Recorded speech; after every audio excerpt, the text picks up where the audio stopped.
What was it?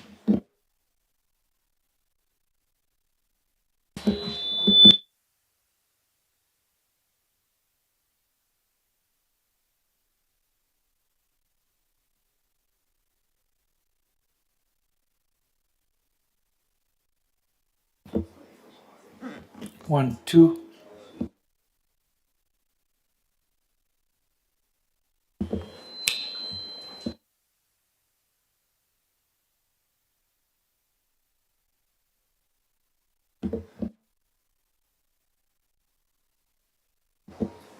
One, two.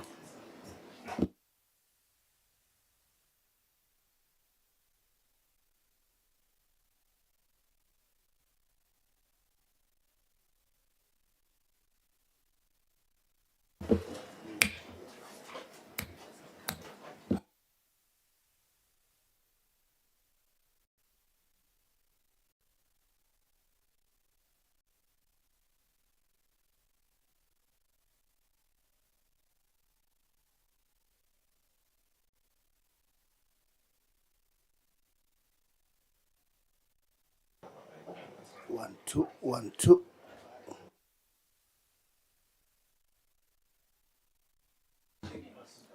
One, two, one, two.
Oh, by the way, you see. Oh, by changed it. Yeah, no? Good morning, everyone.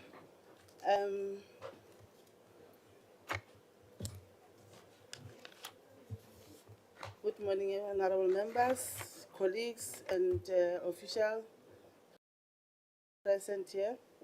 In today's meeting, we will get briefing from different provincial treasurers. That is our KZN, Mpumalanga, Limpopo, on their quarterly reports related to provincial economic growth and provincial fiscal framework. We also got a correspondence, honorable members, from the MEC in KZN that provincial in KZN in that provincial economic growth does not fall within their ambits. I will ask the committee secretary to circulate it in our WhatsApp group. Yes, but I also encourage the MEC and his team to discuss it in their presentation. Yes. Having said that, honorable members and colleagues, I declare the meeting officially open. I would like to call for a roll call starting with MPs, MECs, and their delegations. Starting with myself, Honorable Simon Gofu, permanent delegate from Limpopo, and select committee chairperson on finance. Thank you. Good morning. My name is Esther Muhube. I'm the content advisor for the committee. Thank you.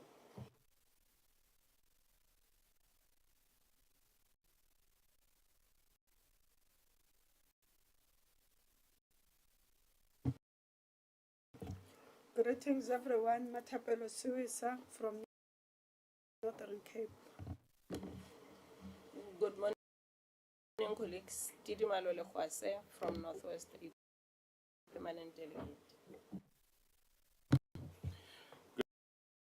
Good morning to all. Kobus van der Berg, permanent delegate from the Northern Cape.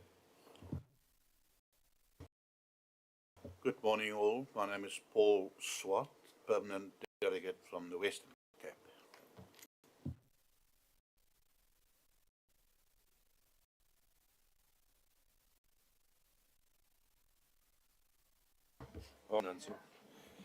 Good morning, Chair, honourable members and officials. Francois Rogers, MEC of Finance from KwaZulu-Natal, and I'm sad to see that your select committee doesn't have representation from KwaZulu-Natal.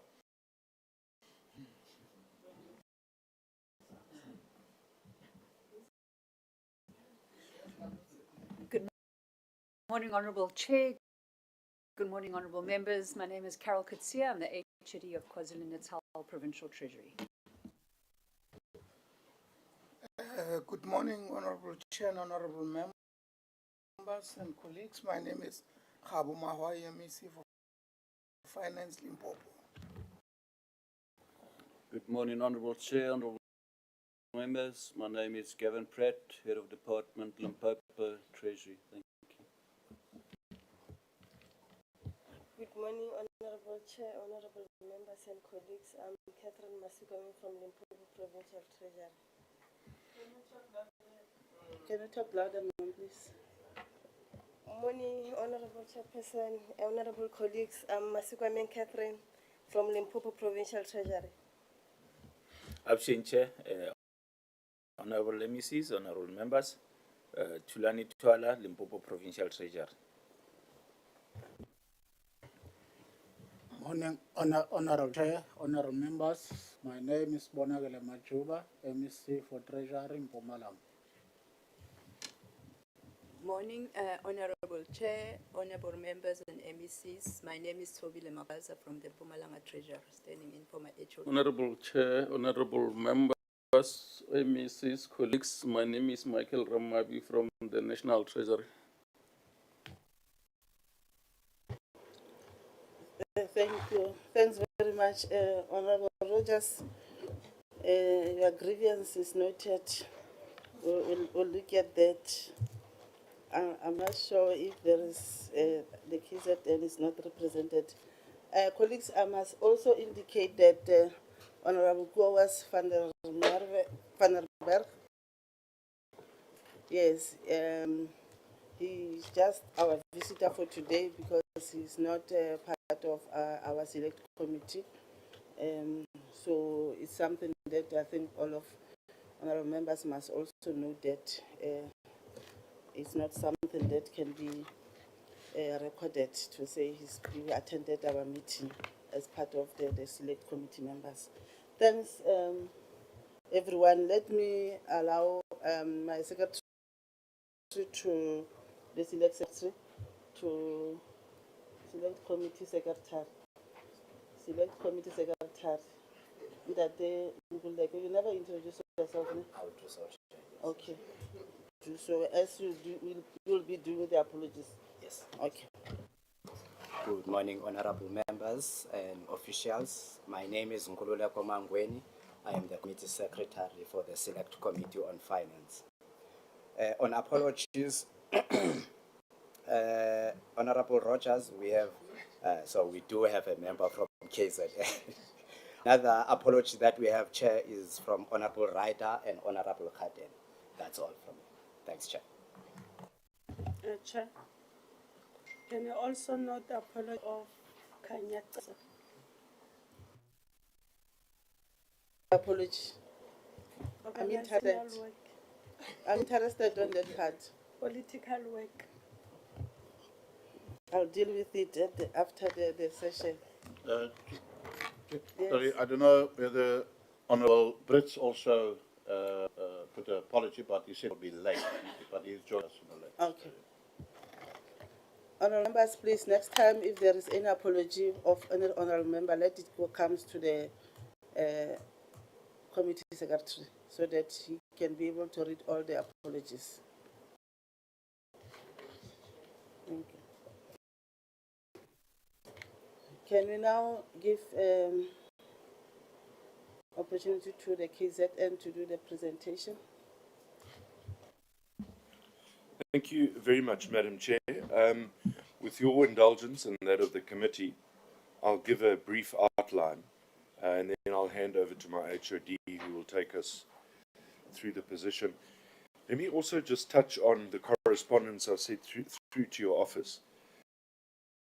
KwaZulu-Natal, and I know the Western Cape is the same, that economic development does not fall under finance. And for the Western Cape, I suppose it's a lot easier. For us, it's a little bit more politically challenging in this new animal called the Government of Provincial Unity.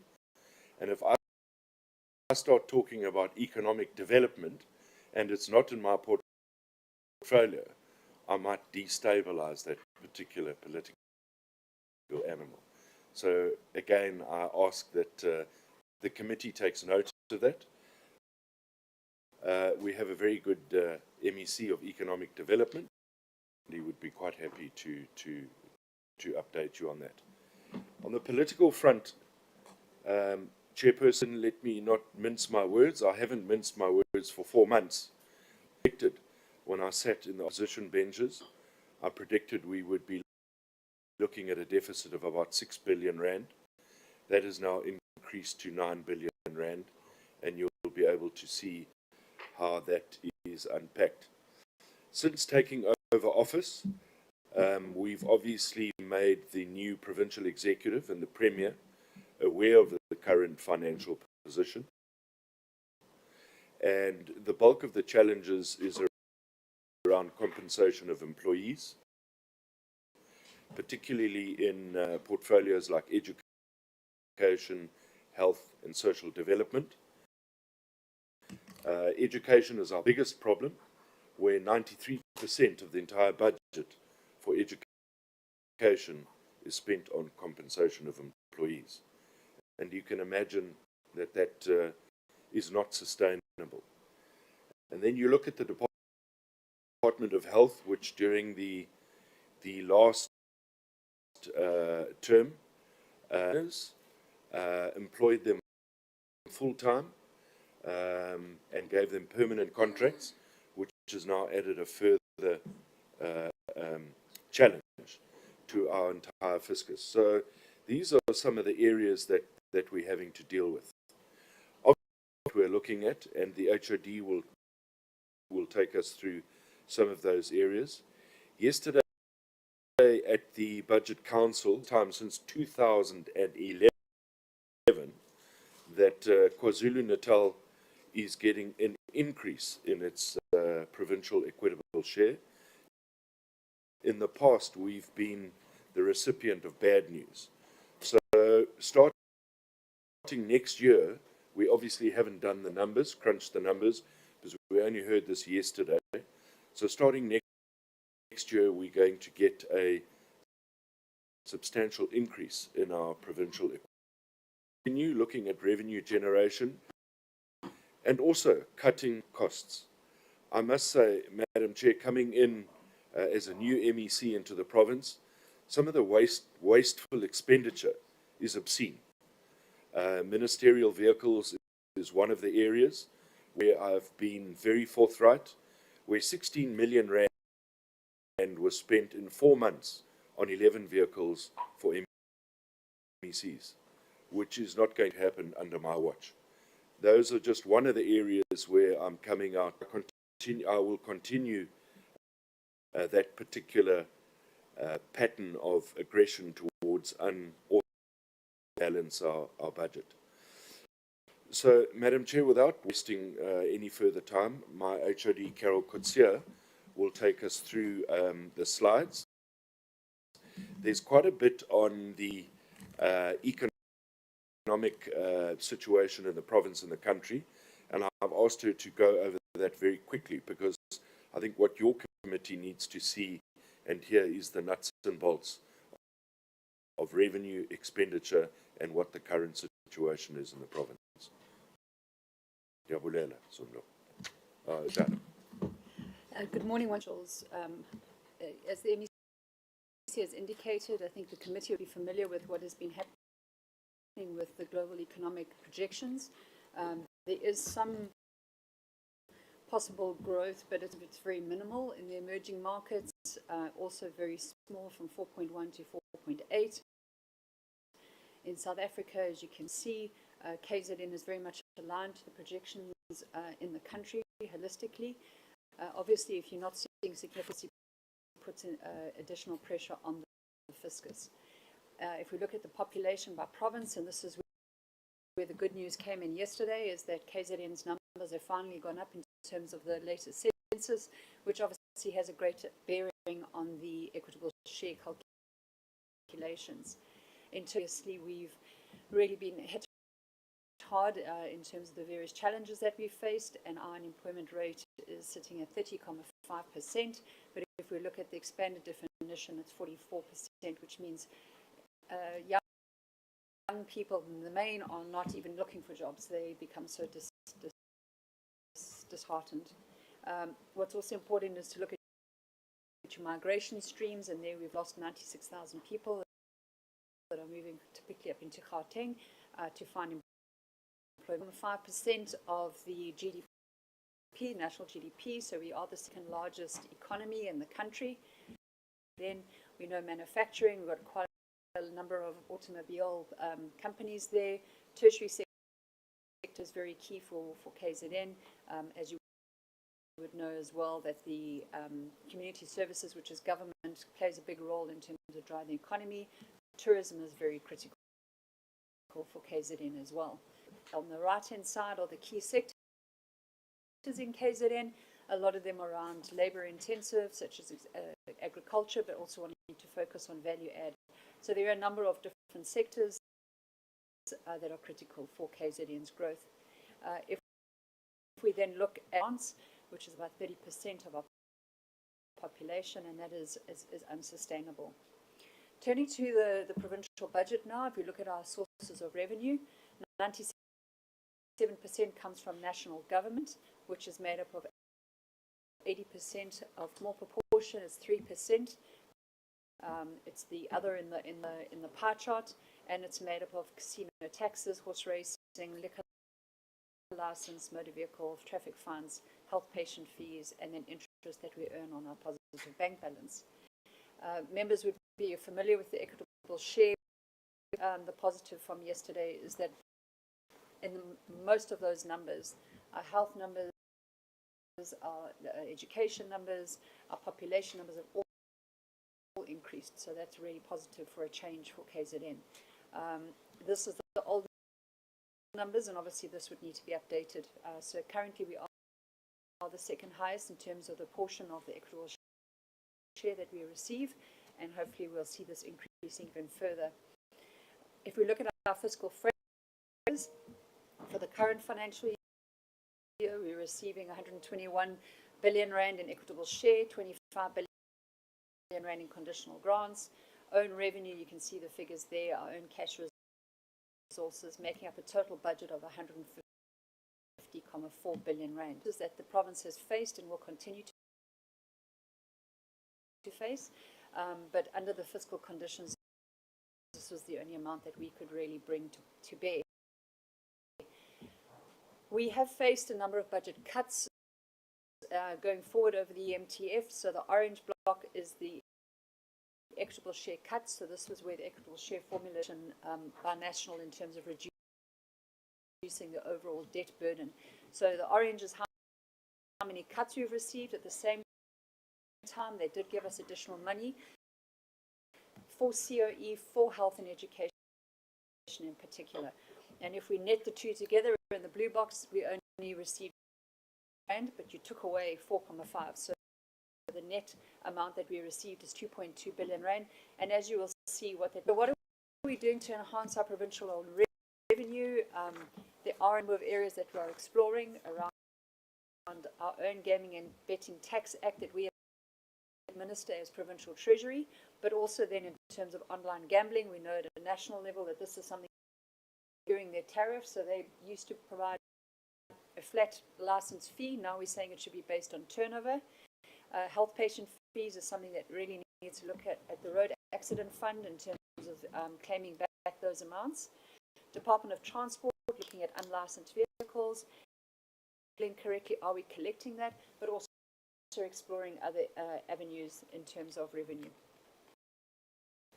If we then look at our debt level, in 2008-2009, the province did go into overdraft, but fortunately since 2010-11, we've been in a positive balance. The department that we do provide a short-term overdraft facility is Public Works, because they're an implementing agent on behalf of other departments, so they incur the expenditure on behalf of education, for example, claim it back, and so the amount is netted off. We also departments that have got, and I will touch on the accruals later on in the presentation. So our budget performance over the last 5 years, you would have seen since 1920, we were always sitting at 98, increasing to 98.2 the following year. Obviously 2021, 2021, 22 was COVID spend in some of those years with Department of Health. But as we've gone by, you'll see it was unauthorized expenditure by health and education, mainly due to COE. We do implement cash blocking so that they cannot overspend on goods and services, but we cannot block salaries. That is a cost that has to go through. We have collected, we're projecting to over-collect 145 million. In the main, this is Department of Transport in terms of their license fees. You'll see, though, that health is projecting under collection of 88 million, and this is the road accident fund that simply is just not processing the claims that are being. The MEC has engaged with the MEC of Health, and we are looking at how we can improve that. We then give a breakdown of areas. If we look at our expenditure, this is the dismal picture of 9 billion rand projected overspend. We're sitting at 42.5% spend as at the end of August. And in the main, it's health and education. You can see there that education is 3.2 billion rand. Health 4 billion, and the majority of that relates to COE. The smaller amounts, so our provincial legislature is quite concerning. They are projecting to overspend. This is a lot of carry through in terms of COE. As the members would know, the wage agreement for the legislature, and there are also other operational costs, which with budget cuts that we've had, and historically it's now impacting on overspent at the end of last year. Other of the departments, it's really rollovers that they would have liked to have applied for, and with cooperative governance, a portion of that is relating to the Zinduna payment that was made, back pay. What is outstanding there is where the Zinduna is deceased and there are estates, so obviously that's a longer process, and that is money that certainly will be rolled over. The other large over projection is public works. They are much funding as they should have, so there was a rollover as well as then the current year's underfunded baseline, and that has a significant impact on the province. This breaks it down in terms of economic classification, and there you can see 6 billion rand of that 9 billion rand is goods and services, and you'll see in the main that relates to the accruals. You'll see the transfer payments, that's the property for capital goods, would again relate to rollovers from the previous financial year. I won't go into this slide, but our conditional grants, we're sitting at 38.7% spend. All of the departments are projecting to spend their money. KZN historically has always done it well. As when we surrender, it's really very small amounts, and we've always had our rollovers approved. So we don't have any concerns on the conditional grant space. In terms of our public entities, we're very pleased that our rationalization process, and there's still more work that's been done around consolidating the Sharks Board and Ezemvelo Wildlife. If we look very briefly at the public entities, last year they spent 93.4%, and most of those public entities have applied for rollover quite late in the year, in the month of March, which related to His Royal Highness's the legal fees and related to his legal litigation case. They only received it very late in the year and therefore were unable to make those payments. That will be rolled over, and then we're not concluded by the end of the year. If we look at then how they have spent in terms of the public entities, and again, it is something that Cabinet resolved, that we need to start looking at some of these public entities and the mandate and their efficiencies. But again, you'll see most of them are indicating that they will spend their full allocation. Where there are over expenditure, those are rollovers that they have applied for to their shareholder department, and they have spent that, and those applications have been approved. So in summary, what is our financial position? We ended last year with a net overspend of 839 million, so we started the year in the red. To add to that, we had suppliers that had not been paid, invoices, whether it was accruals, payables, it amounted to 9.1 billion rand that had not been processed. So obviously, if you see in the end of the year like that, then by 9 billion. I've indicated this breakdown, but I think just to touch on the wage bill itself. So departments are asked to project, to budget for 4.5% wage bill increase. It was settled at 9.7%. You would say 0.2% is not significant. What that is. In addition to this, because of health and education's challenges, they could not budget for any increase. So the 4.7% was not budgeted for.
working hard to inculcate public accountability and credible financial controls to improve the next audit in both the PFMA and MFMA institutions in the province.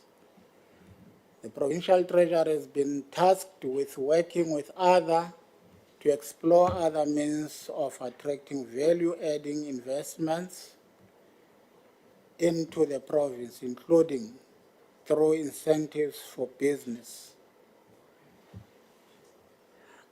I can say that most of the issues in terms of the details of my interview are summarized and are in detail as they will be tabled by the official who's going to give all the challenge. But to summarize, to sum it up, one can say that we also got good news yesterday that at least there will be something added, although it's not going to be adequate to assist us on everything that we want, but at least it was quite positive. Now, without any waste of time, Honorable Chair, I'm going to hand over to Ms. Magwaza to give us a detailed presentation of our status quo. Thank you very much. Thanks, Honorable MEC. Can we listen to the presentation from Edward? Greetings once more, Honorable Chair, the members, MEC present, and all my colleagues that are present in the meeting. As the Honorable MEC has indicated some of the challenges, I will take you through to the presentation, just going through the brief as it was directed by the committee, where we have to cover the overview of its provincial strategy for economic growth, which won't be detailed in the economic drive, because as the MEC has elaborated, this is the mandate of our economic development. So the Provincial Treasury is just supporting the province in that regard. But I will take the committee through just a brief on that, as well as what are the provincial challenges and the projects, as well as the performance in terms of the standards.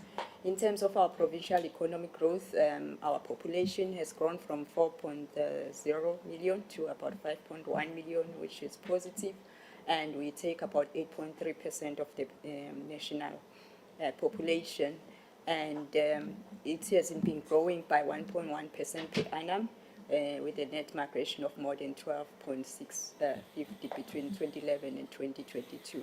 And then in terms of the cohorts, 0 to 34 years, it takes about 64.3% of the province, and the females are more than the males at 50.8, with a comparison of about 49.2 in terms of the males. There are some of the declines in terms of the districts with the movement around, and however, overall the province population has grown positively. And then when we focus in terms of the main economic sectors of the province, we have the mining sector and energy being the one that's the, one of the contributors in terms of the economic growth, and agricultural and forestry, and in terms of agro-processing as well. It's one of the key sectors within the province, and they're part of the manufacturing beneficiary, and the other one we are focusing on green economy as well as tourism growth. So the provincial growth is low, at less than 1% per annum in the 2022 and 23 and 24, and it's slightly lower than the national economy when we are comparing with the national economic growth. And we've got a high poverty rate, so those are the challenges that we are faced with as a province, and it's in terms of the low band poverty line, we are sitting at 51.2%, which is the fourth highest when you compare with other provinces. And in terms of the unemployment rate as well, there's a sad part, Honorable Chair, with the unemployment rate which has grown, and it's sitting at Q2 of 2024, it's about 37.4%, and being the fourth highest of the 9 provinces, and more females are unemployed compared to male. And the sad part is that even the youth is even higher, the rate in terms of unemployment, which sitting at about 51.3%. And then in terms of the high income equality, we are the poorest, like 40% of the household, only about 7.7 of income as a province. So with the key observation on the economy, we just had to highlight, Chair, that the Mpumalanga economy didn't really recover after the COVID-19. The crisis did had a negative impact, and the recovery after that is a bit weak, and it contributed to the weak economic performance, and except in other sectors such as your agricultural and finance, we are improving, but there's still not much happening, but we are improving in that regard. That's our key focus, and we want to ensure we grow when it comes to those key economic sectors. And the annual average provincial growth rate around 1.8% per annum since 1996, and is far below the Mpumalanga vision, which we wanted to say by Vision 2020, the target will be of about 5% per annum. So we are at 2024, and we are still a bit far from when you compare. And in terms of the annual, an industry that can be pointed out as the worst economic performance industry over the years is the mining industry, which is in the nominal terms 23% of the Mpumalanga economy, and the growth of the Mpumalanga economy at last 2 years or so more from the service sectors and not the key industry in the primary and the sector, secondary sectors. So the Mpumalanga had developed tried to develop a plan to improve our economic growth, which we call the Mpumalanga Economic Reconstruction and Recovery Plan, and which has got crucial projects that will stimulate growth in the province and will contribute to the much needed job creation.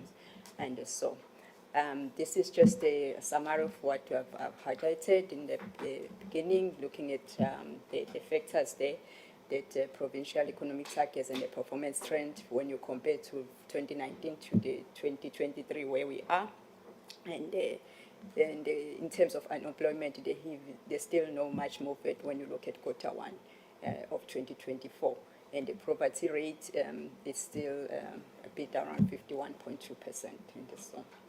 So what are the sectoral opportunities and competitive advantage? In a nutshell, as I've indicated, Honorable Chair, we're focusing on the Mpumalanga economy as the fourth largest economy and the second highest in terms of population growth when you compare to the 9 provinces. So the advantages in Mpumalanga sectors are such as agriculture, mining, which I've highlighted, and those ones, if we focus on those, and energy and tourism, it will assist to boost our economy. And looking at the high labor-intensive industries, as well as the projects for job creation, it will assist in terms of the Mpumalanga economy. And the agricultural sector, if we invest more on that sector, it will improve and assist, and it will give us a competitive advantage in that. So, and as well as tourism, we're trying to develop projects that will focus on those and improve and grow more tourists and make Mpumalanga a destination of choice. And in terms of the infrastructure, we want to, let's say, one of the few provinces with the provincial infrastructural master plan that is up to 2060. So if we can develop in terms of construction in that high, it will improve so the employment as well. And in terms of the critical success factor for high growth and the job creations, amongst whatever that I've highlighted, Chair, I will still say Mpumalanga to generate approximately 100 sustainable jobs annually from now up until 2030 to meet out our employment or unemployment targets. That's one of the critical areas that we need to focus on. And we need to stabilize in terms of the political, economy, and social, and then clear policy direction of government, and then we ensure there's low crime rates. Those will assist in the critical success of those factors. We must develop a reliable energy supply in addressing the logistical constraints, especially in terms of transport, and then the importance of energy mix for the economy is crucial, but accelerate the implementation of green economy initiative projects and draw investments to the province. We need to focus on those. And this is highlighting one of the projects that we've done in that regard, which I will highlight more as indicates the key catalytic projects that we are focusing on in the province. And we've got the focus on high labor-intensive industry project for job creations, targeting youth employment as well as women and people with disabilities, and hence skills development for labor market relevance as well. And then what are the key infrastructure projects that we're focusing on in terms of that will assist the province? These are the projects, and I've provided even some of the photos for the committee just to see how far with one of the some of these projects in terms of delivery, where we are. We've got the key one, which is the Mpumalanga fresh produce market, which is the one will focus on the agricultural sector and improve our economy in that regards, and it will increase employment. So we're expecting to about 5,000, drawing about 5,000 employments in that regard once it comes to operationalization. We have Parliamentary Village, which we've just almost completed. However, Chair, that we need to take into consideration that as the province has grown in terms of population numbers, as well as our members, they've grown, which is we needed to take care of the additional members from the 30 to the 51, so that needed to be taken into consideration. We've got a project on the pipeline of Elena Malaje Hospital to improve the hospital within Witbank, as well as the Skywalk, which we are hoping if we draw enough in terms of triple P, it will assist us to improve in terms of tourism and draw the right target there for the province. We've got this Santiago tea farming estate that we are revitalizing so that we can focus on the manufacturing of the tea within the province and in that farming. And we are busy with the projects, as well as the rehabilitation of Coal Ridge Road. The new Middelburg hospital is at 96%, almost complete, and we are hoping that it will be finalized to improve our primary health care soon, Chair, as well as the Mkondo one-stop shop and the Ngomazi SCZ, which will improve the trade in terms of exports.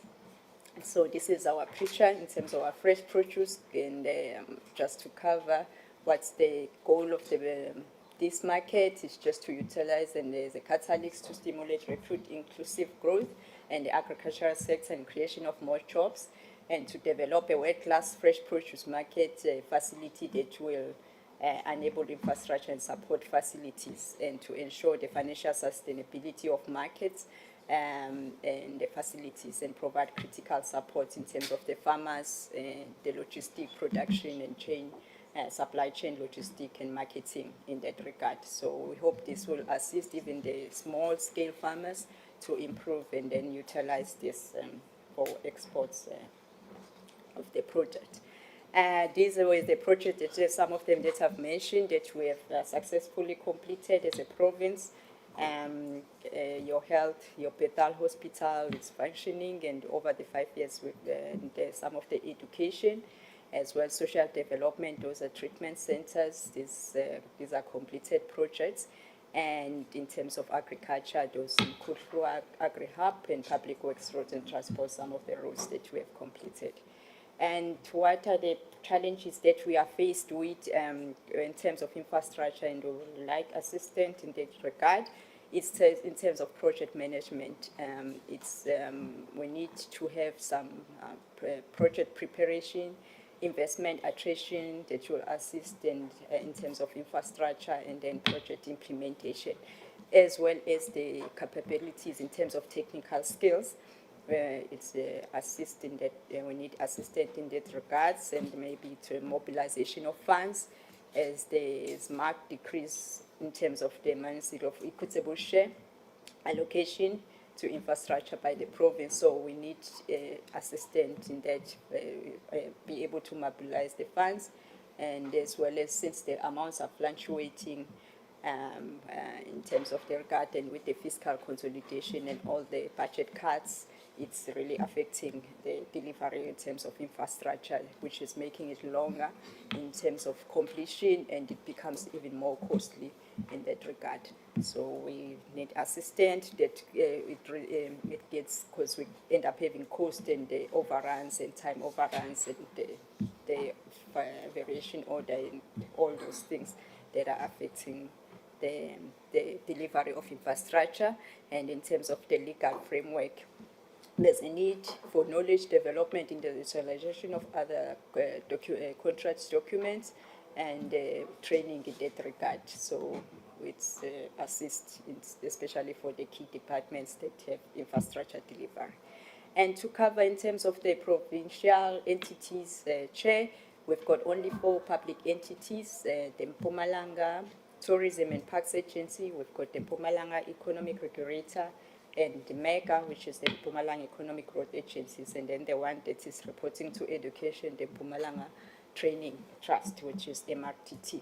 And in terms of the legal framework, they are just there as MEGA to attract investment for the provinces and maximize the development of impact. In terms of investment, we've got MTPA, which is focusing on the tourism and is the key thing, aspect of our economic growth. So they are the driver in that regard to ensure we've got sustainable management and promotion of tourism and nature conservation within the province. And MER is one of the key regulators in terms of the gambling, and it plays a critical role in promoting the fair play and gambling in the liquor trade.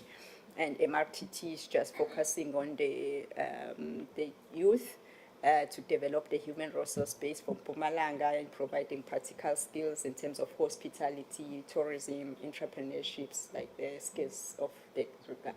And their performance in the past, we've got in the current year where we 23-24, those entities, they perform with the spending aggregate of about 99.4%. And MRTT is the one that had serious pressure in terms of the budget, not having sufficient budget and be able to draw some resources within their expect to overcome that. So we've got MRTT overspend their budget, and it has done so in the past 3 years, and the province has tried to assist maybe during adjustment to ensure they are able to perform, but with fiscal consolidation, it's becoming a constraint. So there's a risk that we have foresee. Irregular expenditure remains within the MRTT, and we are trying as a province to assist them in terms of their planning, and then to ensure that they address the allocative inefficiency and implement the reliable budget costing methods that are there. So it's the only one, and MER just had a slight overrun of the budget. So we encourage the entities to conduct spending reviews and identify the areas of efficiency gains, and then any new revenue streams to assist them so that they won't be fully dependent on the provincial fiscus as it's growing lower, getting lower and lower. Then in terms of the status quo of our provincial fiscus framework, our main sources of revenue or allocation or source of funding within the province is from equitable share, which is about 80% of that. Then we've got a portion that is coming from conditional grants, and only 3% from our own provincial on revenue collection. And Chair, as you can see, there's been just a slight growth when it regards to the equitable share.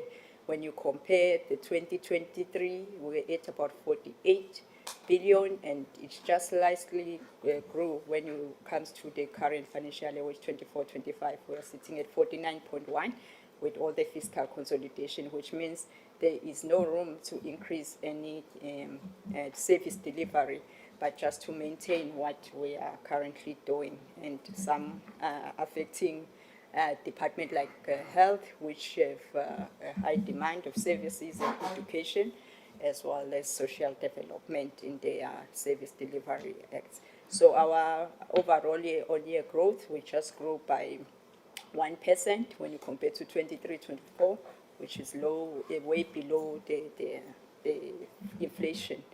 And then when you look at in terms of the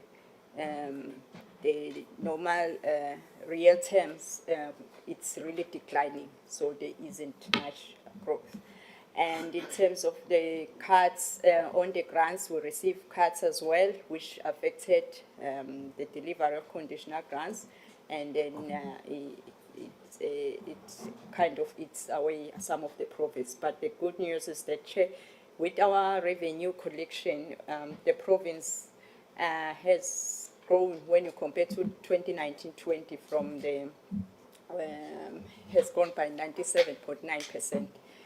From 2019-20 to 23-24 in terms of revenue collection. That is from 1.5 billion to about 3.1 billion. That has assisted the province a lot into keeping some of the negative fiscal consolidation, but it's still not sufficient, but it is assisting. So the main contributors when it comes to the revenue collection are motor vehicle licenses, which contributes about 54% of the revenue collection, and horse racing taxes, which is the one that is contributing to the high growth, with the MAR implementing certain strategies to improve in terms of gambling and the horse racing. So that one has increased by almost 1,000.3%, 1,300.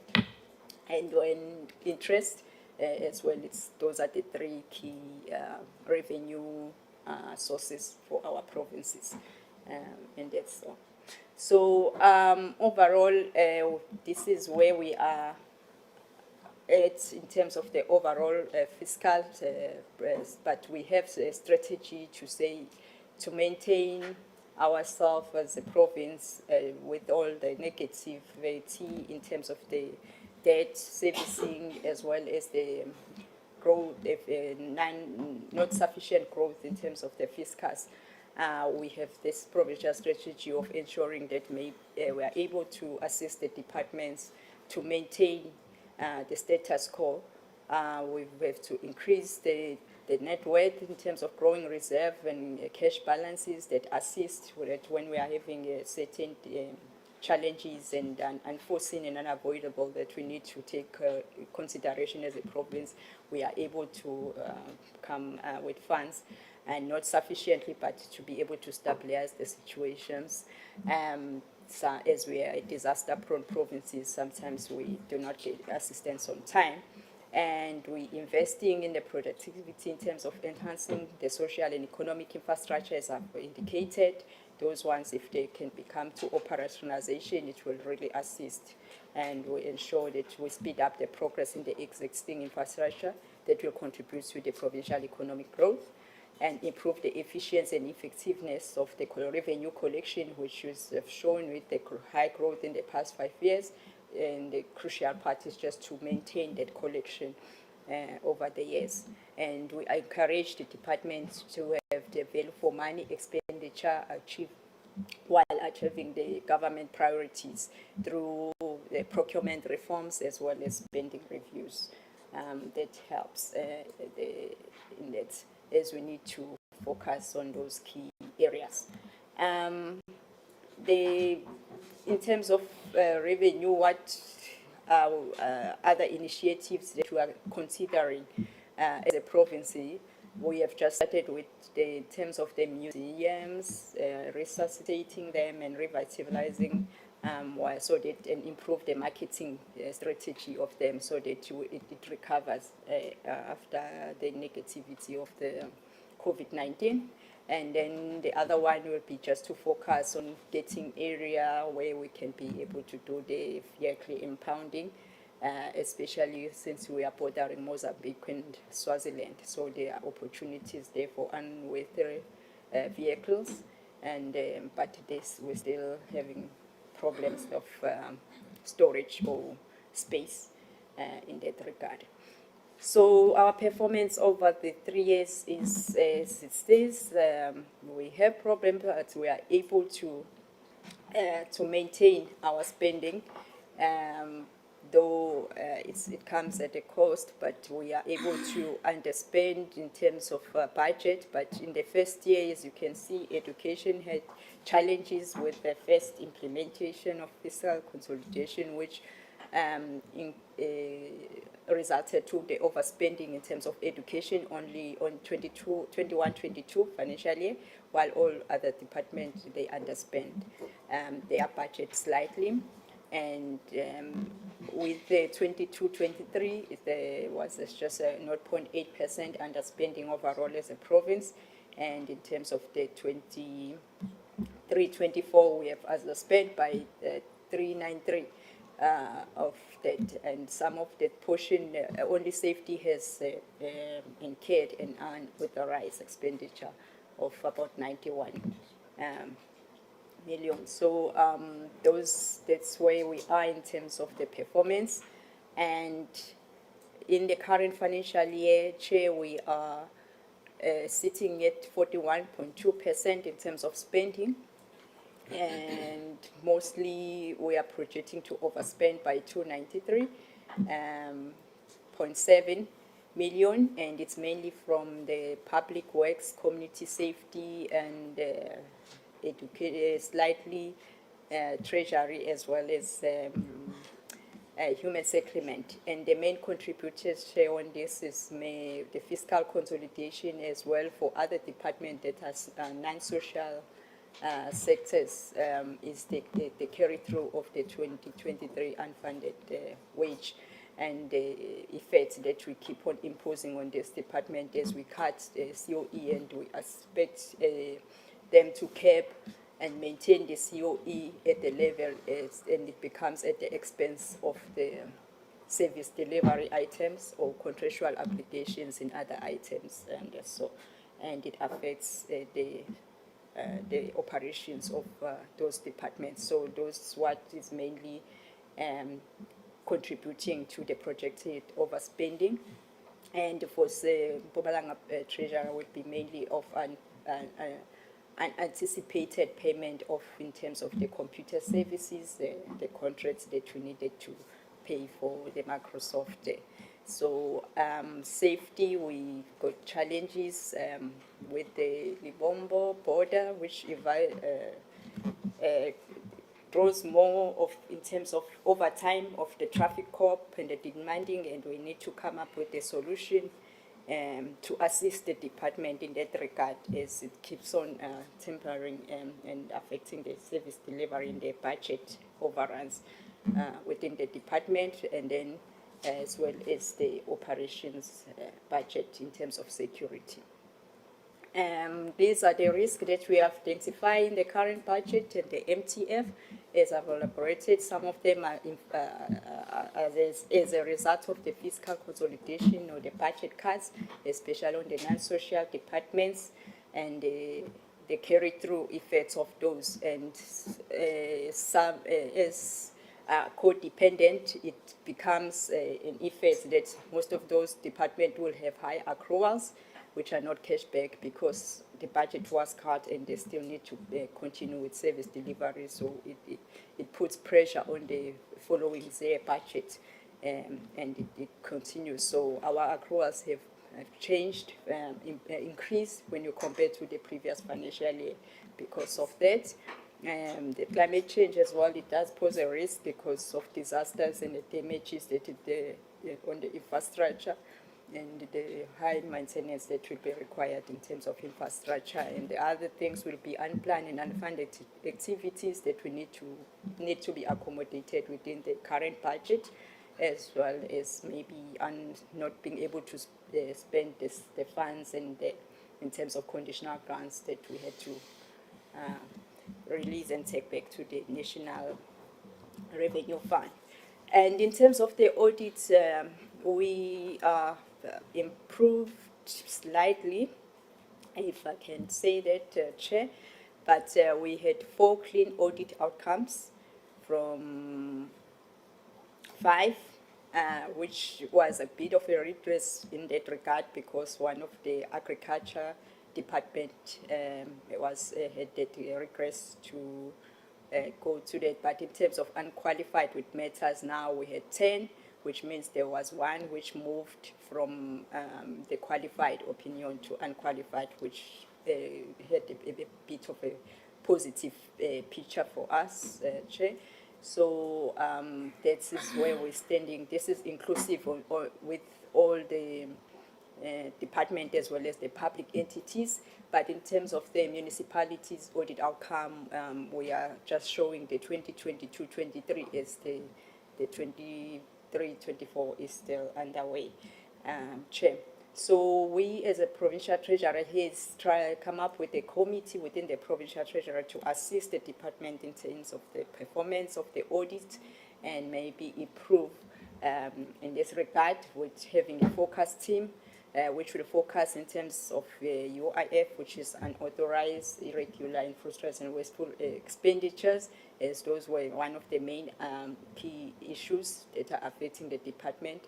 And we look at the auditing finding action plans as well as material irregularities so that we identify challenges that department has and how to assist and resolve those and ensure that we monitor the unresolved audit finding and the material irregular with the department. So we're having continuous engagement with the department, which we and we write the formal letters to the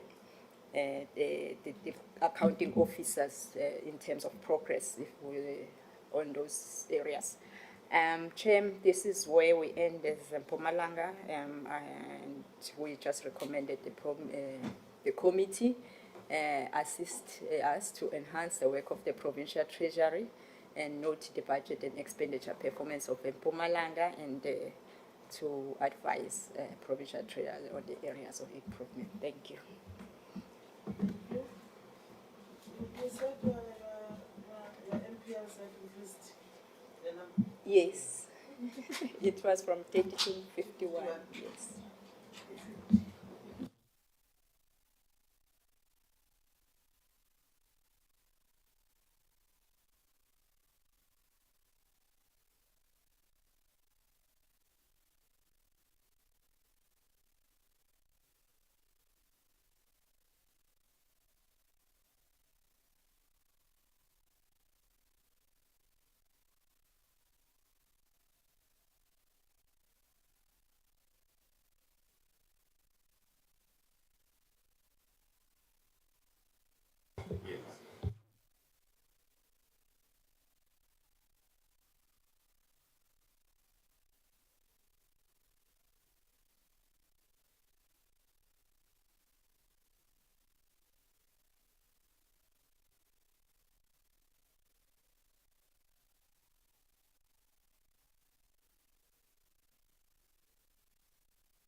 Thank you very much, Honorable Chair and honorable members.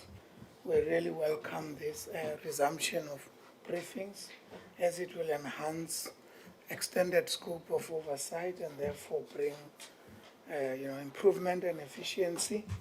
We believe it will go a long way in helping us more than what the committee will be briefed about, because we have noted that the quality of improvement is enhanced mostly by robust and extended oversight, and this mechanism will definitely help us.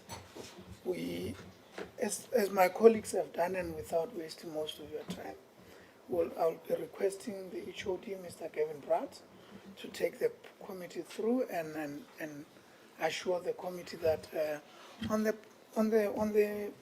provincial economic growth, we are a member of the economic cluster, and therefore the information we put here is shared from the cluster, and therefore it should be moderately okay for the sake of this briefing. But in future, we'll be more focused to ensure that the committee gets more of what we're doing in that area. And then the fiscal framework part, of course, is our trade, and therefore it will just be covered in the same manner as other colleagues have done. We still really thank you so much, because this oversight mechanism is what I believe we need, and what I believe will go a long way in helping us to do better. Thank you. Okay, The number of seats in Limpopo have increased from 49 to 64 in the legislature. Thank you. Are you also having the same situation with other provinces, like your economic and the treasury? Yeah, They separate. yes. Okay, thank you. Thank you very much, Honourable Chair, and good morning to all the honourable members, MECs. I'll just take you through. I think, as MEC said, we have included the economic issues, and we'll try and present them as best we can. I think the purpose is clear. I won't go there. I think just in terms of our socio-economic targets that we've set in our LDP that ends this year, originally when we started the LDP, we had various baselines that we put in and then set targets to achieve. One of them, for example, was the pass rate in our education sector, which was then 73%, targeted 80%. We just fell short of that in this year. I think our poverty target was set at 20%. Unfortunately, we're nowhere near that. Our poverty level is still very high. Income inequality has improved slightly, but haven't yet achieved the 50% or the 0.5. And then our reduction in unemployment, as we'll talk to, is certainly not near the 14%. Originally, we had 23.1. It's now above 33%. So certain of our targets have not been achieved. And with the review of our Limpopo Development Plan going into the next or the 7th administration, hopefully we'll be able to work on that. But a lot of this hinges around economic development. One of the issues we have seen in Limpopo is our increase in our population by 1.2 million people, or 393,000 households, now being the 5th largest province in the country. And certainly we've seen our population growth outgrowing our budget growth, if I can put it like that, and that does put pressure on us, but we'll talk to that in terms of our finances. One of our risks that we certainly see is that our population is very youthful. In our median age is around 26 years old, so that, call it the average age of our population, which is very young. And more than 64.2% of our population is below the age of 34. So certainly a challenge for us to make sure that we can employ the youth and certainly have the skill set for the requirements in our province, which is now slowly becoming more mining focused, but also in the agricultural sector. And we need to focus on our economic activities to try and address our very high youth population that needs to then find jobs. In terms of our GDP, obviously in COVID we fell tremendously, negative 6.5% growth. Year after COVID we had quite a good increase, mainly linked to the mining sector, which showed significant improvement after COVID. But you can see subsequent to that, our economic growth is certainly very marginal, going to 1% and then 0.2%. And that certainly is not enough to sustain our population growth, as I said. Unemployment rate, as I said, certainly not a good picture, around 31.4% in the Q2 of 2024. And that is nowhere near our target that we set. Certainly it went to a high of 36.3% just over COVID, and we've seen that slowly coming down, but still a massive pressure point for us. And the province needs to stimulate the economic growth, especially around industrial development, agro-processing, tourism, and as I said, our mining sector, and fundamentally look at the youthful population that we have in the province. In terms of some of our strategies to grow the economy and get job creations, we do have the Limpopo Industrial Master Plan. We also have what we call RAVAC, or the revitalization of the agro and agro-processing value chain. Limpopo Automotive Master Plan, our Limpopo Furniture Master Plan, and also the Renewable Energy Strategy that's just been finalized now in the province. But I think critical to get these to work, we need strong collaborations around water, broadband, finance, agriculture, rail, partnerships, mining, tourism, and land. And without that, one sector will not really pull us out of the doldrums, and really need to work on all these sectors to work together to strengthen our economic environment. Some challenges that we do have a SEZ now called the Masino-Makado SEZ up in the north of our province, linking close to the Zimbabwe border. But certainly it's dependent on water, and without water, that SEZ will not be able to operate. There is now an MOU with the Zimbabwean government to source water for this project. I just need to say, I'll go back here, sorry. And then also there's an issue around the land development agreement, which the National Minister of Department of Agriculture and Rural Development, Land and Rural Development needs to help us with and finalize. We have funded what we call the bulk structure, the bulk water, sewerage, electricity for this SEZ. But certainly we need DTRC now to start coming to the party with some funds around what they call the top structure, which they've agreed to fund, but we need to then obviously deal with these two limiting factors around water and the land issue. Then we've also got what we call the Fetahomoto, which is in the mining sector near to Batsi municipality, or what we used to know as Burgers Fort. And that's certainly an industrial park that has shown a lot of promise, and we have applied to have that also declared as an SEZ. It's currently with the Minister to then take a decision on that. But I think we certainly see the growth opportunity around mining beneficiation in the Tubatsi area, and also then around beneficiation in our mining sector. I think that our catalytic projects, I'll just touch briefly on them, Chair. It's quite a bit of detail in the slides, but I don't think I'll have time to go into that. First one is around tourism development, where we do have some national heritage sites, the Mapungubwe National Park, a World Heritage Site. We also got Makapan's Valley near the Mokopane, also a World Heritage Site and part of the cradle of humankind. And then we've also got the Tulamela and Masoreni Heritage Site within the Kruger National Park. We've got 3 biospheres, the Waterberg, Vembe, and the Kruger 2 Canyon. And we have various heritage and cultural attractions, such as the rainmaking queen of the Balubeda people near Zanin. Then we've also got a lot of traditional, can I say, cuisine and dance within our province. We've got quite a lot to do around tourism development. We've got 45 operational nature reserves within the Limpopo Economic Development and Tourism Department. And these are state-owned nature reserves, state and community-owned nature reserves, and community-owned nature reserves. And it's now to try and commercialize these nature reserves to become more profitable and self-sustainable.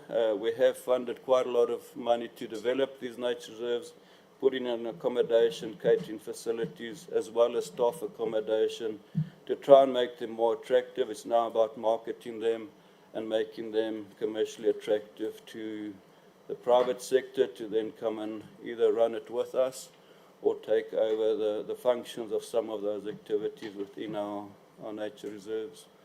This is just some of the models which I won't go into, Chair, just on the models that we're looking at to commercialize the nature reserves. And I've listed all the nature reserves there, what sort of facilities they have and what we're trying to market. Obviously, there is some additional funding that we're going to require to really make it top-notch institutions or parks, but at the moment we are spending what we can to try and make them as attractive as possible. And then also we talk about our various focus areas being golf and game, and then also our family and recreation, safari and hunting, and then our meeting, or what we call our MICE, meeting incentive, conference and events, which we're also looking at now in terms of developing a conference facility to host bigger events in our province, which we don't have currently, and we're losing quite a lot of market share in that area. Then on the biodiversity, as I said, we're looking at this convention center, the Wildlife Convention Center in Polokwane, which again will need quite substantial funding, but we have got the site now approved through our Polokwane municipality, and we just need to work on that going forward. Then on industrialization, as I said, we've got the Messina Makado Special Economic Zone, and it's really focusing on natural resources in that area, also our location within Africa and the gateway to Africa around the logistics hub. In the north side, we're looking at establishing quite a strong logistics and a fuel depot to also manage the fuel between going up into Africa, and looking at how we can look at that. Our skills development and labor in the area, and then also looking at the customs controlled area, how we can assist Beitbridge, one of the busiest ports in our country, to facilitate the passing of the trucks traffic that moves through there. So we've got quite a lot of minerals in that SEZ, Chair, and as I say, it's more metallurgical, but also there's a strong coal depot there, or deposit there. But we're also looking now at moving away from the coal into the solar environment with the favorable weather conditions that we have. A link to that's also agro-processing, and then manufacturing and the automotive sector, as I said, and the fuel and gas, certainly to look at a fuel depot there to then store bulk fuel and oil from Africa and into Africa. We've got quite a lineup of investors, Chair, but we really need to get this SEZ now to get off the ground. Just over 2.2 billion rand of investments have been committed to, but all the investors are now waiting for us to get this project off the ground, and obviously for DTRC then to build these top structures and start making that investment work for us. The Fetagoma Tubatsi is located within the Fetagoma Tubatsi mining area. Looks strong possibility for vanadium battery minerals are there. There are two very big smelters, the Semenko and the Lion ferrochrome smelters, just on our doorstep. And it's really around beneficiation the materials within the Limpopo province rather than moving them out into Gauteng and other provinces then for the beneficiation. We're quite close to the ports, to Maputo and the Richards Bay port, about 600 km to Richards Bay, about 380 to the Maputo port. Quite a lot of competitive clusters that we do have in that area, and really it links around the mining cluster, and then also logistics, and the agro-processing within that area is also strong, and we hope to work closely with the mines in that area. We've already got a MOU with Glencore Mining, which has got quite big mines in that area. In terms of the beneficiation, as I say, the fuel cell plants are there. Also renewable energy, strong opportunities there. And then most importantly is around the manufacturing that we need to get involved in. And as I said, agro-processing and other opportunities also available within this SEZ or the potential SEZ. I won't go into the battery, but there's a very strong business opportunity around batteries, specifically for the solar environment that is available there. Another area is our broadband. We have developed a broadband in the province, but it needs quite substantial investment now. As a province, we only gave, can I say, the seed capital of just over R500 million. Those have been developed, but we are limited through the CETA Act now to use or to allow government to partake in that broadband project, which was then developed through one of our entities, and in terms of the CETA Act, government cannot partake, and that has put a bit of a hamstring on this development, and we now need to find external equity partners, hopefully, to then come in and push this project to its full potential, but certainly needs quite a bit of investment to move it provincially, and we need to look at how we can do that. The renewable energy and the automotive industry, as I said, there's certainly a massive opportunity for us as a province to look at not only solar, but also other renewables within our province, and then also the automotive industry. We have got some interest around developing parts and manufacturing those parts from our China investments with the vehicles that they have now in the country. And we've got quite a few incentives that will then be offered to them going forward if the SEZ does then materialize. Transport and freight, there is discussions now on what we call the Limpopo Gauteng high-speed rail project that we've now got. Our two premiers have just signed an MOU to work together on that, but we obviously need national government buy-in on this to see whether that will work. That road, the N1 between Gauteng and Polokwane, even up to Messina, is a tremendously busy road on weekends. And hopefully we can get some of that traffic off. And I'm sure if you've driven that road, the truck traffic is also tremendously high on that N1 road. The plan is to have the Gautrain or this Limpopo Gautrain moving pretty much next to the highway, but it will need various decisions at a national level and also then to get the land relevant for that development.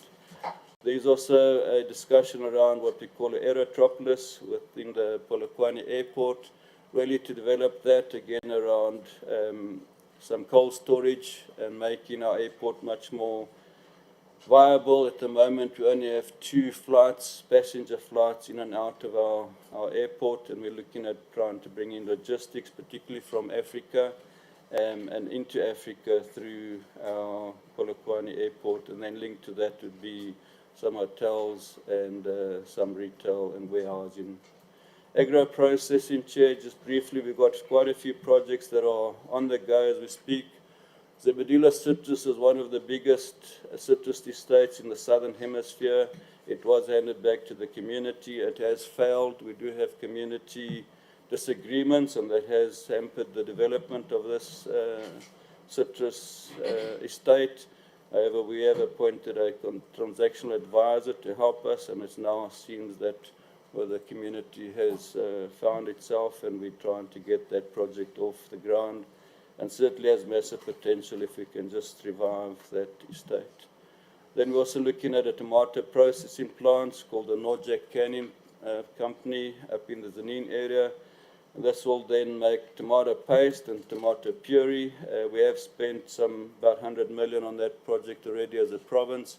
We're now looking for investors to come in and really to make that project viable, as it needs some additional funds to make it productive. Then we've got tea estates up in the Zavasi area in Venda. Also a project that has been on the ground. Unfortunately, It's also in a state of disrepair, and we need to revive that project. Certainly an opportunity to market the tea that's there. We employ around 1,000 workers there, but we again need some additional investment just to revive that project in the vendor area. In terms of our provincial fiscal framework, just to share in terms of our own revenue, Chair, we collect in the region of about 2 billion rand now on our own revenue. This has grown from about a few years back around 500,000 to 1.3 billion, now to 2 billion. And we managed to sustain that, but certainly still a very low percentage of our total revenue, only around 2.2% of our own revenue is what we then make available in our budget. So we're very reliant on the national fiscus and conditional grants for the Limpopo provincial government and operations. So as you can see, mainly every year we have slightly overcorrected on revenue. So each year we've mainly license fees are our source of revenue, and interest on our bank balance. Yeah, we do manage our bank quite prudently in the province, noting that we've come from a Section 100 where we ran into cash flow problems. So we really look after our interest, and you'll see that the interest in the bank is one of our bigger revenue generators. But as a province, that's not our key objective, and certainly not a revenue that we rely on, but it is at this stage, again, a revenue source that we can use when we get to adjustment budget time in that area. We're trying to look at the increase in our revenue, particularly in our health, and I think KZN also touched on that, on our road accident fund. Our debt collection is certainly still a challenge, and we'll look at that as I go through. So our main collectors are the Department of Transport Community Safety, but we've also got what we call a revenue enhancement strategy and a revenue retention strategy. If you collect more than your baseline, we do then assist that department in the adjustment budget to look at other revenue enhancement projects to then help us as a province generate more revenue. In the Department of Health, we have now demarcated parking bays, and some of our staff are then paying for that privilege to have a demarcated parking bay. We've also looked at the electronic data interchange and patient verification system, which was a challenge in that some of our patients specifically coming across the border, we don't know who they are, where they are, and whether they are indigent. So this system helps us to look at that, and as I say, also the medical aid funders and the road accident fund. In transport community safety, we've looked at extension of our vehicle licensing systems and registration for 4 traffic stations, which we're currently building, and also then looking at what we call the K53 stations. We are building 2 additional K53 stations in the province, and hopefully they'll be finished by the end of this year. And through that, we trust that we'll then increase the revenue. In economic development, our Liquor Act limited us to a very old tariffs, 1979. That act has just been updated and promulgated, and that will allow us also to generate additional revenue through our Liquor Act. I think I've spoken to this. Yeah, let me skip that. So in terms of our performance for this quarter, again, we are slightly over, about 187 million vis-a-vis our projections up to August. And you'll see the bigger contributor being our interest in the Provincial Treasury, but also our health that's collected 40 million more than what we anticipated for this period. And then our Department of Transport is slightly down, but some of the receipts were not captured as at the end of August. So certainly as a revenue, we're comfortable where we are now, Chair, but certainly, as I said, 2% is not really going to get us that baseline that we need to go forward. In terms of our economic classifications, our gambling, Limpopo Gambling Board certainly collects sufficient revenue to self-sustain itself. It's one of the few entities that do in our province. and it does then also benefit from our retention strategy. And as I say, our Liquor Act, you'll see it's not doing well, but that hopefully will turn around as we move forward. And then the interest and dividends, as you'll see, around 39% up against what we had budgeted or projected for that period. I think I've touched on this. It's just really our enhancement projects, the nature resorts. We've done the Nails Flay and we've completed the accommodation there. We're busy now with the kitchen and staff accommodation. And that we think that that will certainly help Volksburg, which is a real in-the-bush nature breakaway. And we just need to look at making that road a bit more accessible. While it is a 4x4 route, we just want to make sure that the vehicles can pass that route. And then also we've now developed an online resort reservation system to allow people, even from overseas, to make bookings and pay for that online. And then the commercialization project, as I spoke to.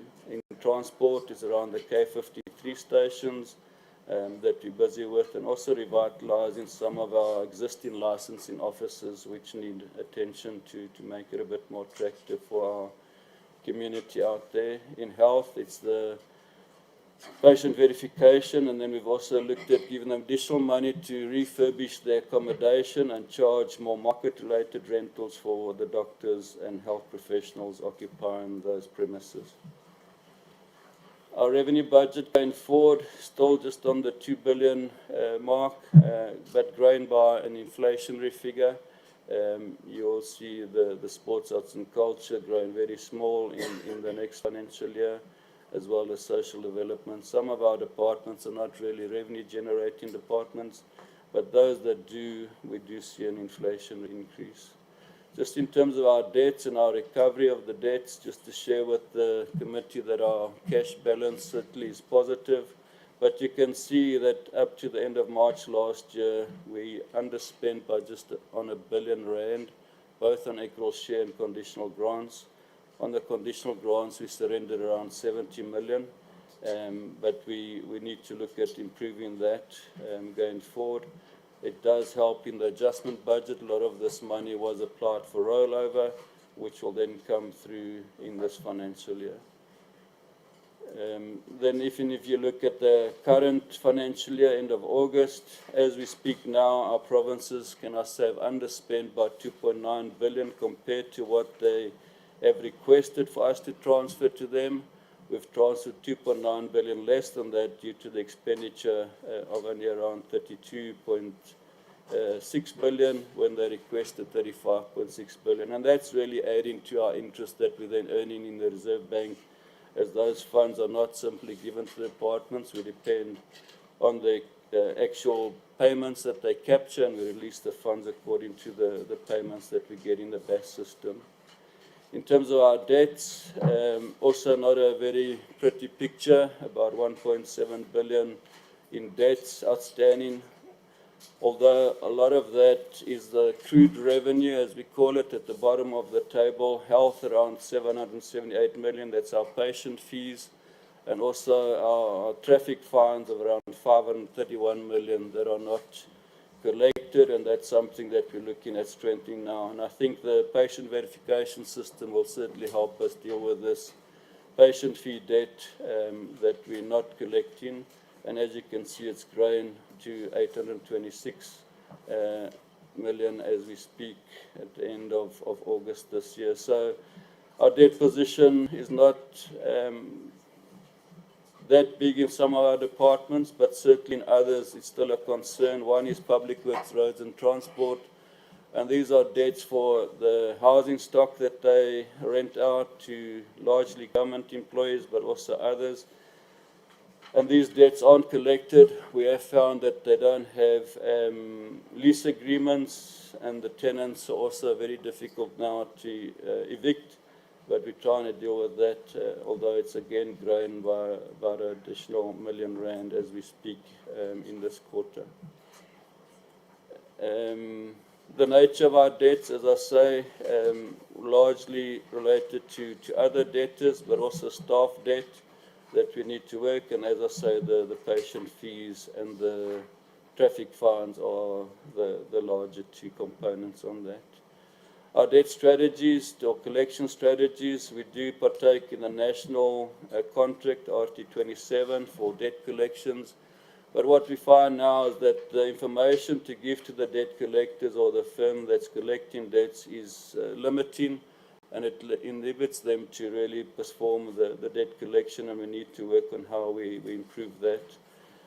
Then we also looking at what are the root causes for this poor debt recovery and developing action plans in our departments to look at that. But more importantly, it's now to look at the misconduct and also make recommendations through our financial misconduct boards on why these leases, etc., have not been in place, and try and litigate problematic debtors that we then have identified.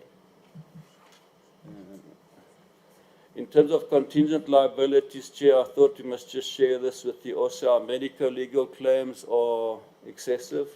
We have, with the AG, looked at the nature of our medical legal claims. It was in the region of around 14 billion. With the audit, we have gone through a strategy to look at all whether these claims are realistic and will be successfully not defended, but prosecuted in a court of law, and we have had medical experts and lawyers help us. A national AG has looked at our strategy, and we've reduced that to around 9 billion, but you can see already it's grown to around 10 billion, and that's one area that we're really working hard on to try and look at. You'll see in terms of payouts, we haven't made payments, so there's no claims that have come from that almost 10 billion rand up to the end of August. And last year, I think we paid around 100 million was our total payouts in terms of claims. But it is a risk for us. If that 10 billion had to materialize in a financial year, we'll certainly be in financial challenges and have to look at that. There are some other legal cases. In Treasury, we have a system which was litigated way back in 2008. We've just now, in June 2024, got the judgment, and it's now in the Supreme Court of Appeal. But again, smaller cases that we have, the major being the medical legal in Coxter. A lot of those are around our traditional leaders, disputes around their appointments and their remuneration. And then in public works, also around the potholes claims that have come. In terms of our MTF allocation, I think much like KZN has spoken and Mpumalanga, we also faced massive cuts around the fiscal consolidation and also the clawback for some of the wages in education and health.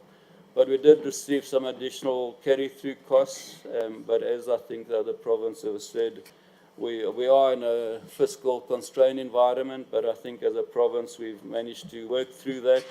And we'll touch on that when we get to our compensation of employees' challenges that we faced as a province.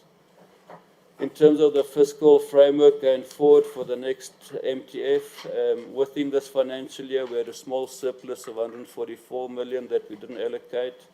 Just to share with the committee, our scope and our legislature have taken a resolution that our 3D entities, those that are business enterprise, of which we have two, the Limpopo Economic Development Agency and the Gateway Airport Authority, should not be funded from the provincial fiscus. Just to be prudent, as Treasury, we've made a provision of around 211 million there. It's very clear that those entities are not yet sustainable, so we need to look at that. The only areas that we fund are the capital projects, specifically around the SEZ, and in Gateway Airport Authority is around trying to make it more economically attractive, as we said, around the cargo issues, and giving them some capital in that. But to be very honest with you, Chair, I think it's going to need a very strong leadership team there to turn around these two entities to become self-sustainable, and there is a task team that's set up, chaired by our DG, to look at that. And we meet and have to report back to SCOPA and our legislature every 6 months on the progress we make there. So we do still then have a small reserve in the 3 MTF period, but again noting that we need to look at the sustainability of those entities. As I said, About 84% of ours is equal share, about 14% is conditional grants, and about 2% own revenue, which certainly is limiting, but at least we've significantly improved that, and we need to work harder on going in that in the future. This is just our allocations. As I said, we didn't allocate the full amount, so growth in 25-26 around 3.1%, then growing just on inflation in after 2 years. But yeah, our biggest concern was CRE. When we were in Section 100, about 72% of our budget went to pay salaries.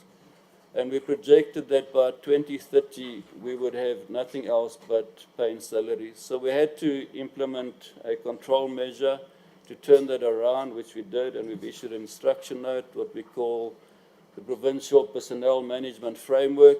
And every post that gets filled must come through Treasury. We do not take away the authority of executive authority in the department, but we're just part of the control to make sure that the funds are available for a post that's going to be filled. So we annually approve their recruitment plan. We then allow them to fill, but we've taken control of personnel at the Treasury.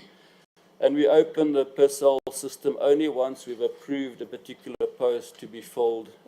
And through that, Chair, we've now dropped our CRE to around 64.5% of our provincial budget. And that's released quite significant funds into our operations and particularly into infrastructure. And I think that's making us a bit more sustainable going forward. Just to share some of the once-off projects that you see, some of our budgets that fluctuate. We do have some once-off infrastructure projects. The first one being in the Department of Public Works, where we do have an interchange in the ZCC, the Zion Christian Church, that we are funding together with Sandral, and that project will hopefully be finished. Sorry, I'm stuck. Sorry, Chair. It's stuck. Let me try this one. Sorry, Chair. And then we have allocated additional money to education for what we classified storm damaged schools. These are schools that were damaged way back in 2000 and never been rehabilitated. We then allocated around 200 million a year to them. That project will also hopefully finish in this financial year. And then we've also allocated money to the Department of Sports and Culture for what we call the Provincial State Theatre. That project is hopefully will be completed in the second year of the next MTF, and that will then also reduce. Then, as I said, the 3D entities are now scoped out of our budget, but we have made provision for them. So you will see in economic development almost a very low growth that we then are aware of and have to deal with through our legislature.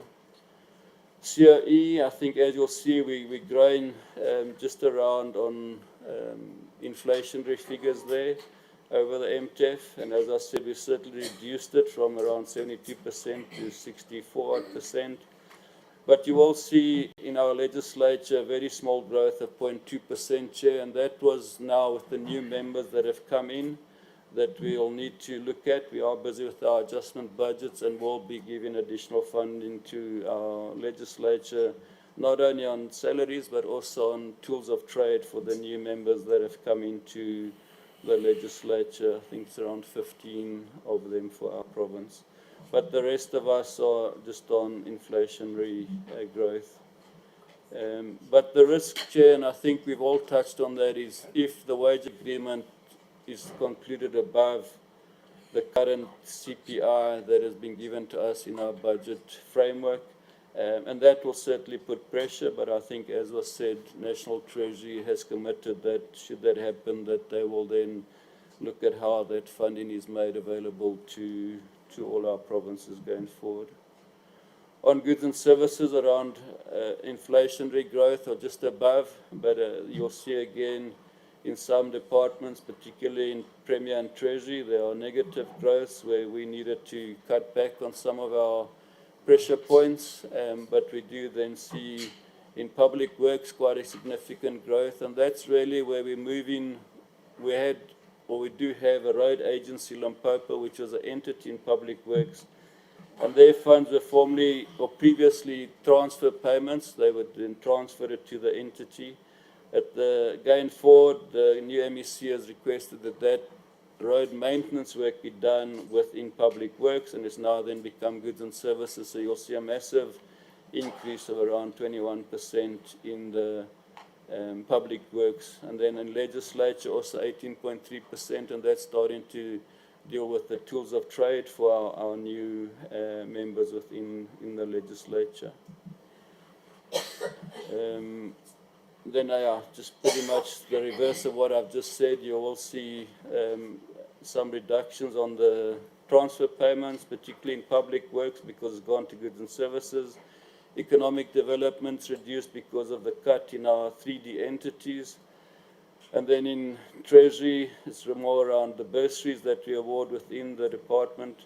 But you will note also that our conditional grants have been cut in the next financial year, and that has a big impact on these transfer payments that we then reflect here. Capital payments also reducing about 8.9%, the big one being sports, arts and culture, where we're phasing out the funding of the provincial legislature, and then the provincial theatre, apologies, and then also on transport and community safety, we then have finished the K53 and the revitalisation of our licensing offices. In health, it's more around the conditional grant that's been cut, the health revitalisation grant, but we're pretty comfortable where we sit in with our capital budgets. Fiscal risk, as I said, is really just about a weaker economic growth. That is a challenge for us. The high borrowing cost, we don't borrow, but it certainly has an impact for all our clients out there. The wage increase, as I spoke to, and then also the balance sheet of our major public institutions or public sector institutions, which could result into bailouts, and that's really where the legislature has instructed us not to enter that field, and we're trying to manage that as best we can, Chair. The 3-year provincial spend, I think, we as a province, around 98.6% of our budget was spent, which is an improvement from last year where we were 98.2%, but on average we're spending around 98% of our budget 5-year period. Underspending was mainly on control grants. However, rollover approvals have been made for the commitments and the accruals going forward. Our provincial spending, I won't go into that, Chair, but really just to show again that we have improved our spending trends from around 96.5% to 98.6%. And all departments have remained within their budget. So we don't have any unauthorised expenditure. When we were in Section 100, I think there was around 2.7 billion rands worth of unauthorised, which we've dealt with as a province, and at the moment there is no unauthorised. COE, I think I've spoken to, but just to share with the committee that the Personnel Management Committee is certainly working, although we get into a stage now where we cannot really reduce the warm bodies anymore. It's becoming a critical break-even point now.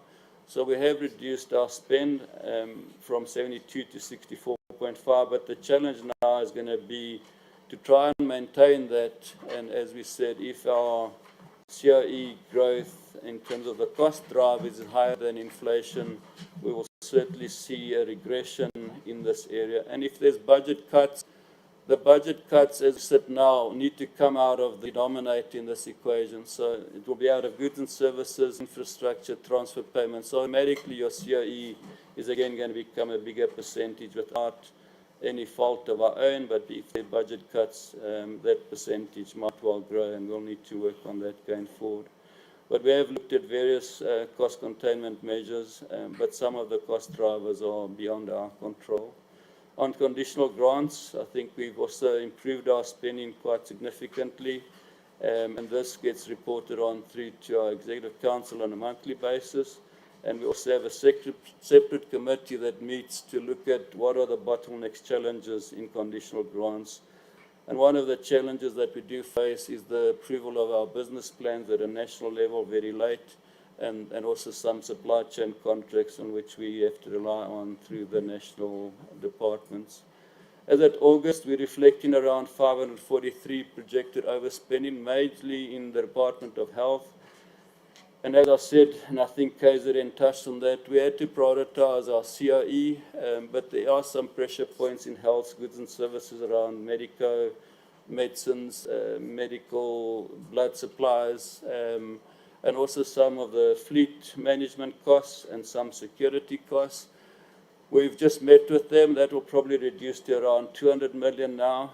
So it was a bit of an over projection by health, and we'll see how we deal with that going forward. So as a province, we're comfortable what's reflected there. You will see legislature. That's the pressure that we need to deal with for our new members, and we've agreed to deal with that. In agriculture, it's more around tools of trade for the agricultural technicians, and we are looking at that with the department. So largely, while it is an overspend projection, I think we will be able to manage that going forward, particularly the health one, where we're also trying to limit the accruals. Our health accruals have certainly reduced over the years, and we don't want that to reverse, so we'll see how we can assist them going forward.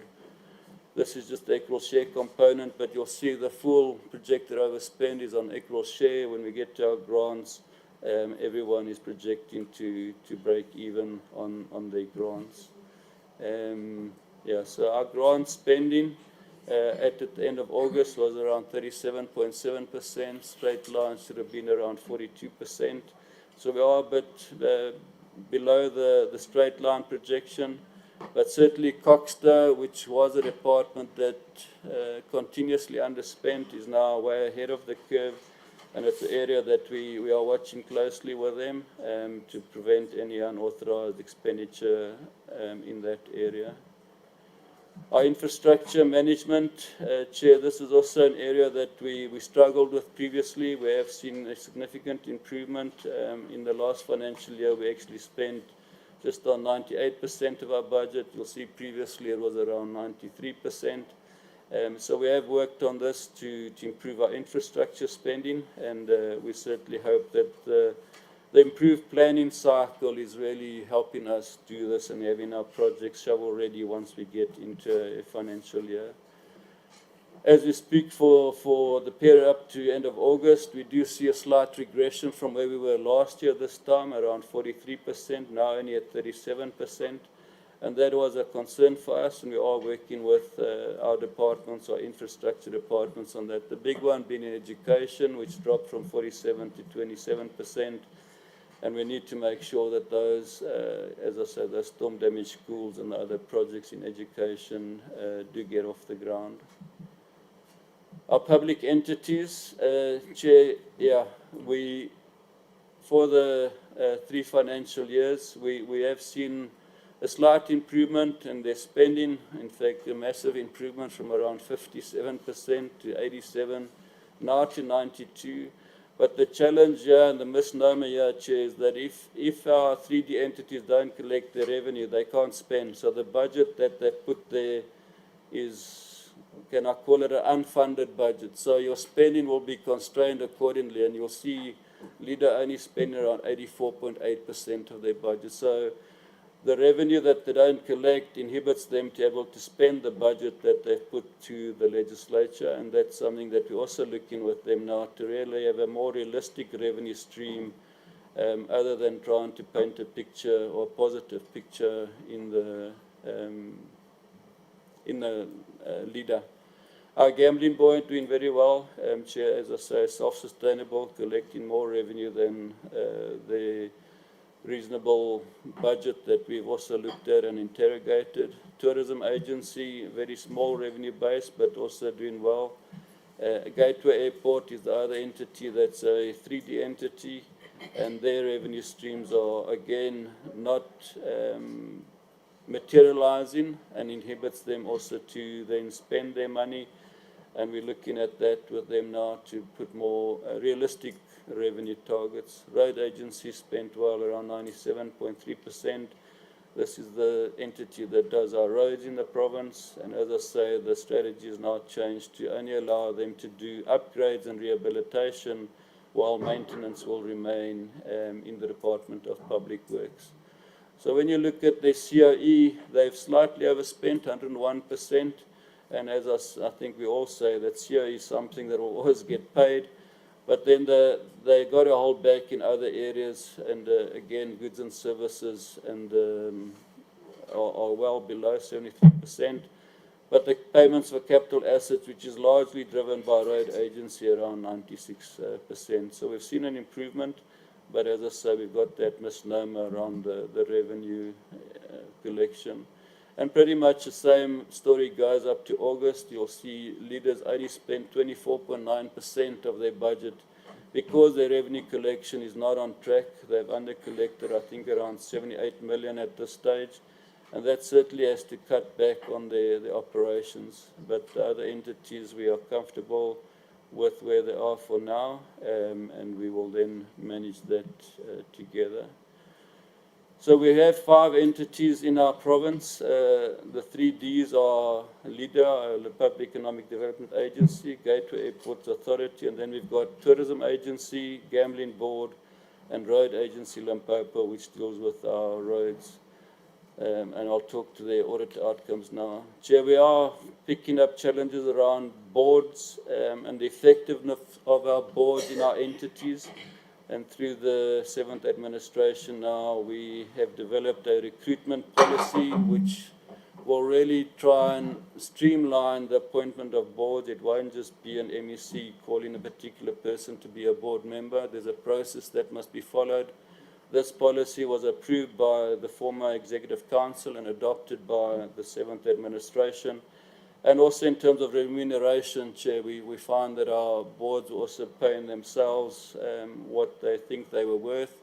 And we've now adopted the DPSA and the National Treasury remuneration for, can I say, the smaller entities, not the 2As in national, but at a provincial level, we're trying to streamline and standardize what our boards should be earning.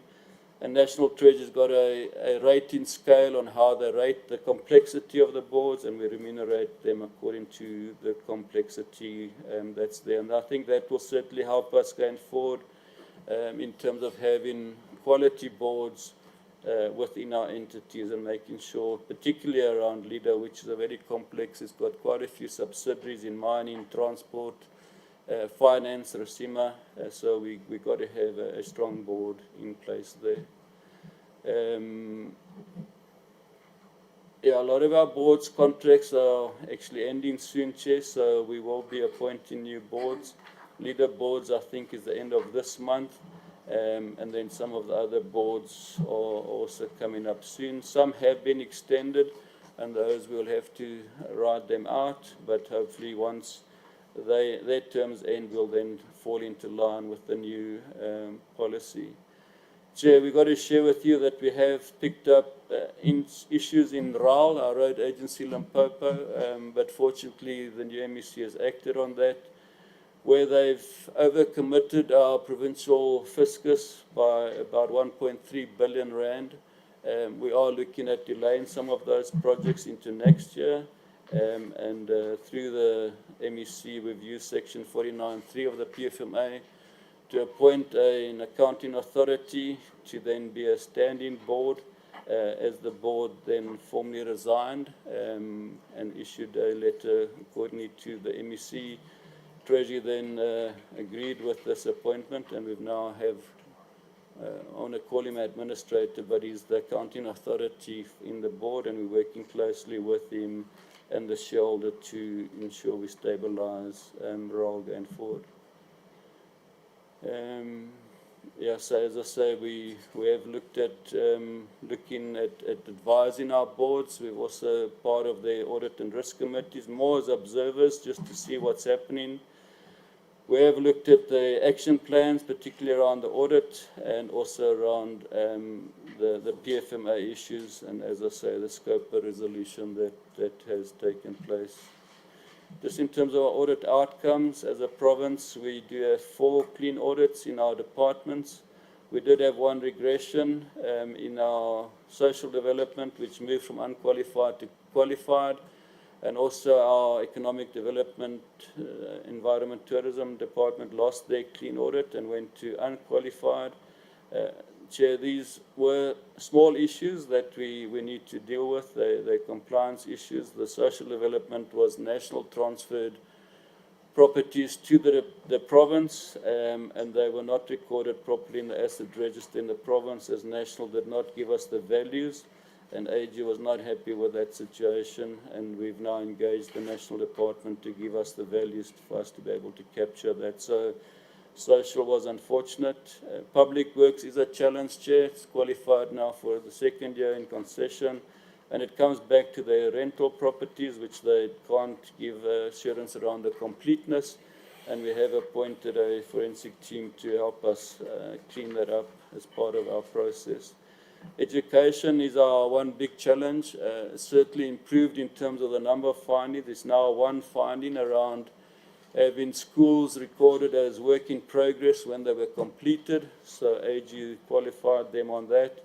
And we have got a team now from Treasury to assist, and a focus group to really deal with that issue, and hopefully we'll get them into unqualified state going forward. One positive is health. They've improved from a qualified over 3 years to an unqualified audit opinion, and we certainly work closely with them this year, and we're very, proud to get them out of the qualification, and we'll need to work on that. So in terms of our public entities, our big one is LIDA, the 3D entity, but LIDA itself is not the challenge. It's one of the subsidiaries known as New Era Life, which is an insurance company that had a fraud, and also the records are not being made available by the fraudster, and that has limited the scope within that entity, and that entity is material to the group, so the group then was qualified. But within the group, we do have some clean audits, and the rest are unqualified. LEAD itself is not a challenge, if I can put it like that, but we need to get the subsidiary sorted out. Then we've had an improvement in tourism from unqualified to clean. Gambling board has retained its clean for over the 5-year period. Road agency unqualified over the 5-year period, and then an improvement in Gateway Airport now, eventually getting them to unqualified, which we will work on sustaining going forward, Chair. So we do have what we call an audit improvement strategy, which developed, and I think as the other provinces spoke to, it's really been more focused this year to focus on particular issues and not just have a generic sort of support program. So we're moving in to deal with these issues and monitoring these audit plans monthly to make sure that we deal with the root causes and not just have a site visit and a sort of a generic support program with these departments. Office of the Premier is also now with us, and we are noting a challenge in our performance information, and should that become an auditable or reportable item, we will see quite a significant regression in the province, and we're working closely with them and the DPME to make sure our targets are measurable, or SMART as we call it, and also that there is adequate audit evidence to substantiate the amounts that are disclosed as achieved in our annual reports. We then also have the audit committees and the DG and the HOD Forum and Executive Council that then monitors implementation of these audit action plans. I think just in terms of maybe some interventions, I think the wage agreement has been spoken to.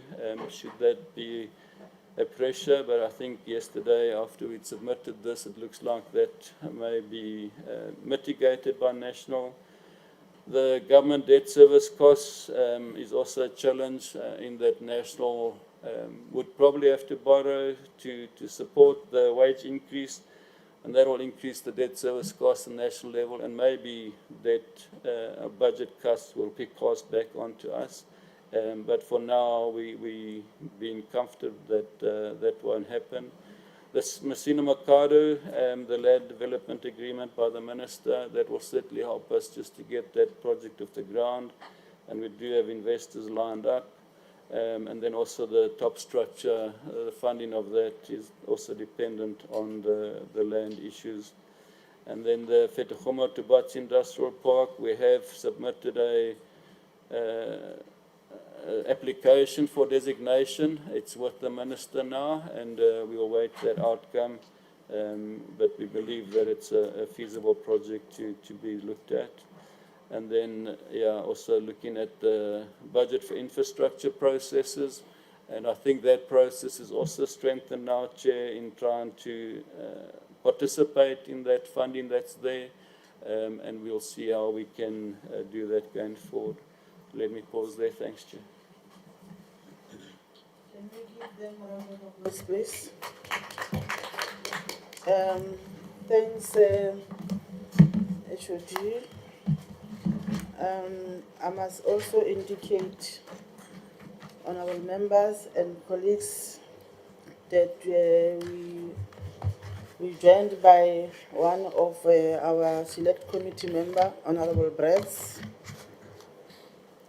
just to wave to. Thank you, Honourable Chair, and my apologies to you as well as committee as well as no, it's fine. all the friends. We did send out. I just wanted to inform the colleagues and the provinces. I'm going to give the National Treasury, Mr. Ramabi, to make an input. Thank you.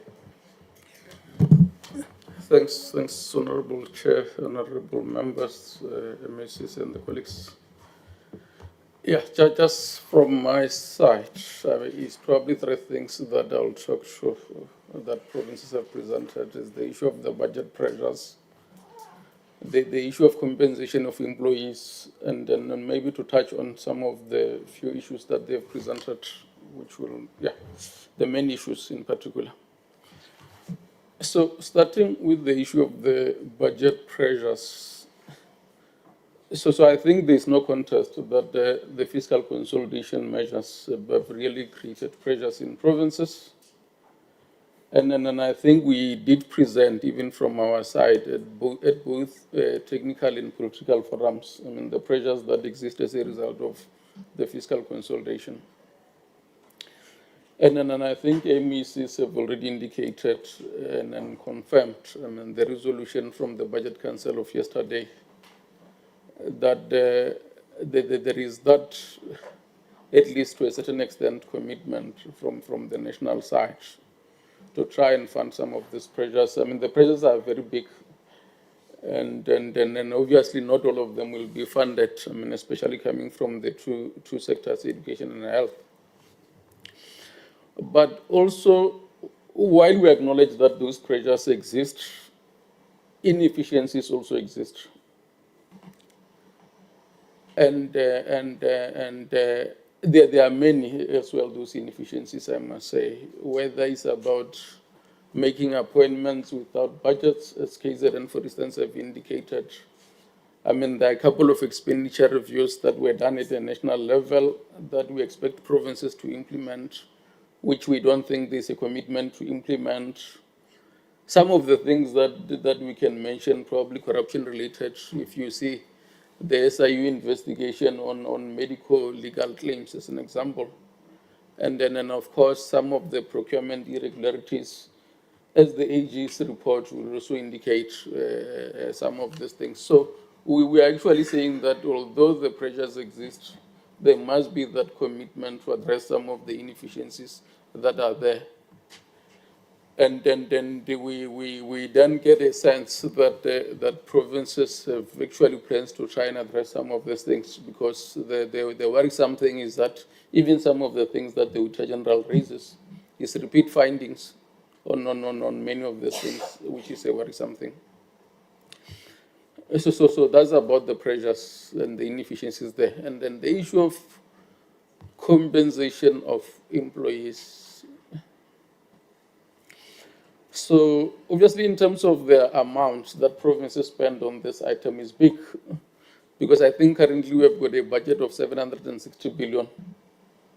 of that budget in provinces, in all 9 provinces. So about 471 of that is spent on compensation of employees, which takes up about 62% of this total budget.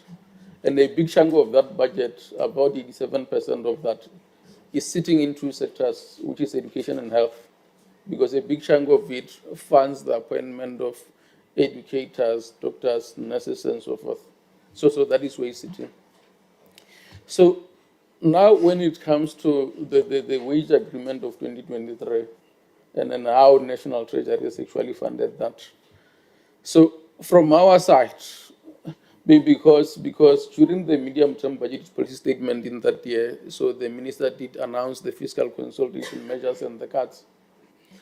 So as and when we were questioning this, the shortfall on this wage agreement, so the amounts, for instance, that we came down to in the first year was up over 20 billion. And then we looked at the draft databases that provinces have submitted at the time, which was around 10.2 billion. Then we funded provinces about 33.8 billion in that first year, which is what we costed as the shortfall of over 20 billion and reversed those cuts of 10.2 billion, which then says from our side, we believe that we fully funded that wage agreement as a start. So, but I think the big issue now when we then transfer resources to provinces is that we transfer through an equitable share formula. And then why you do that is like you don't want to incentivize inefficiencies in some instances.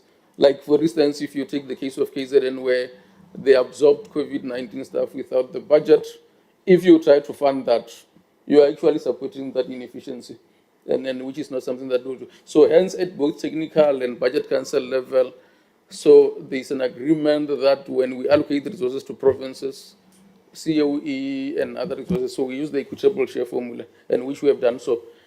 And then when we did that, so it was only 3 provinces that were affected. So Eastern Cape, Free State, and KZN. So the formula, to a certain extent, should change the 3 provinces. And then, but like I said, it is something that was adopted to say you should not then support that provinces can go forward and keep on appointing people without the budget. Hence, there is an agreement to then use that formula. And then in terms of even the resolution of Budget Council yesterday, one of the agreements was that national government, going forward, will fully fund the shortfall. And then the shortfall is what we put in the normal MTF guidelines that we issue to provinces, what we say they should budget for, the difference between that and then what would have been agreed to at the bargaining chamber process when the negotiations process are concluded. And then that is the shortfall that will then fund at the national level. And then maybe just to touch a few issues that provinces presented, maybe KZN, as they were talking about the deficit budget, I think it ought to be very clear that Section 215 of the Constitution and 27 of the PFMA talks about this issue of deficit, and it doesn't support that provinces table deficit budgets. And then that if they do, they should also, together with that budget, present the proposals indicating how they are going to finance those deficits. So that is the thing. So, and then although, provinces, in particular KZN, have reported these big budget pressures that we see in the numbers, which is about 23 billion projected overspending when we look at the numbers for August. I think much as we acknowledge that pressures exist, we do as well believe that the projected overspending is too optimistic when we look at even the current spending levels. So maybe just to touch briefly on the Mpumalanga presentation, as and when they were presenting some of the initiatives to support economic growth and development, and then the issue of additional money to support some of these initiatives, I think we do have what we call the budget facility for infrastructure at the national level. that does support the funding of strategic projects in provinces and provinces. I mean, there is a criteria or a guideline that is published every year that contains the criteria in terms of what provinces need to do to actually qualify for this money. But obviously, in terms of the projects that we have seen, it's like in terms of the preparations, most of the projects that we have seen at the national level do not meet that criteria. And then, and of course, the support from both GTEC, the DBSA to support provinces to put together these projects so that they can then qualify for this budget facility for infrastructure funding. So that is shared with provinces. And then just to briefly touch on the issues of public entities, provincial public entities. So rationalization, although it depends in some provinces, we do generally feel that the process is slow. So for instance, we have been for a number of years talking about the measure of the gambling board and the liquor boards as regulatory entities in provinces. So, but I think there is a need for a renewed commitment in that space for provinces to recommit to this process. And then the issue of high salary or remuneration levels in these entities is a big thing. Because you check some of these numbers, some of the chief executive officers, including their performance bonuses, they get paid around 7 million or so forth. So they are big, way above the DPSA legislated rates, and it's something that we do believe that at the provincial level needs to be addressed as such. And I think the other thing that was raised was the issue of the 3D, or what we normally call the business enterprises, that continue to rely heavily on the provincial fiscus when they should actually be able to generate more revenue and be self-financing. And then recently also we did the what we call the facility visits that we do with the provincial treasuries, the relevant national departments.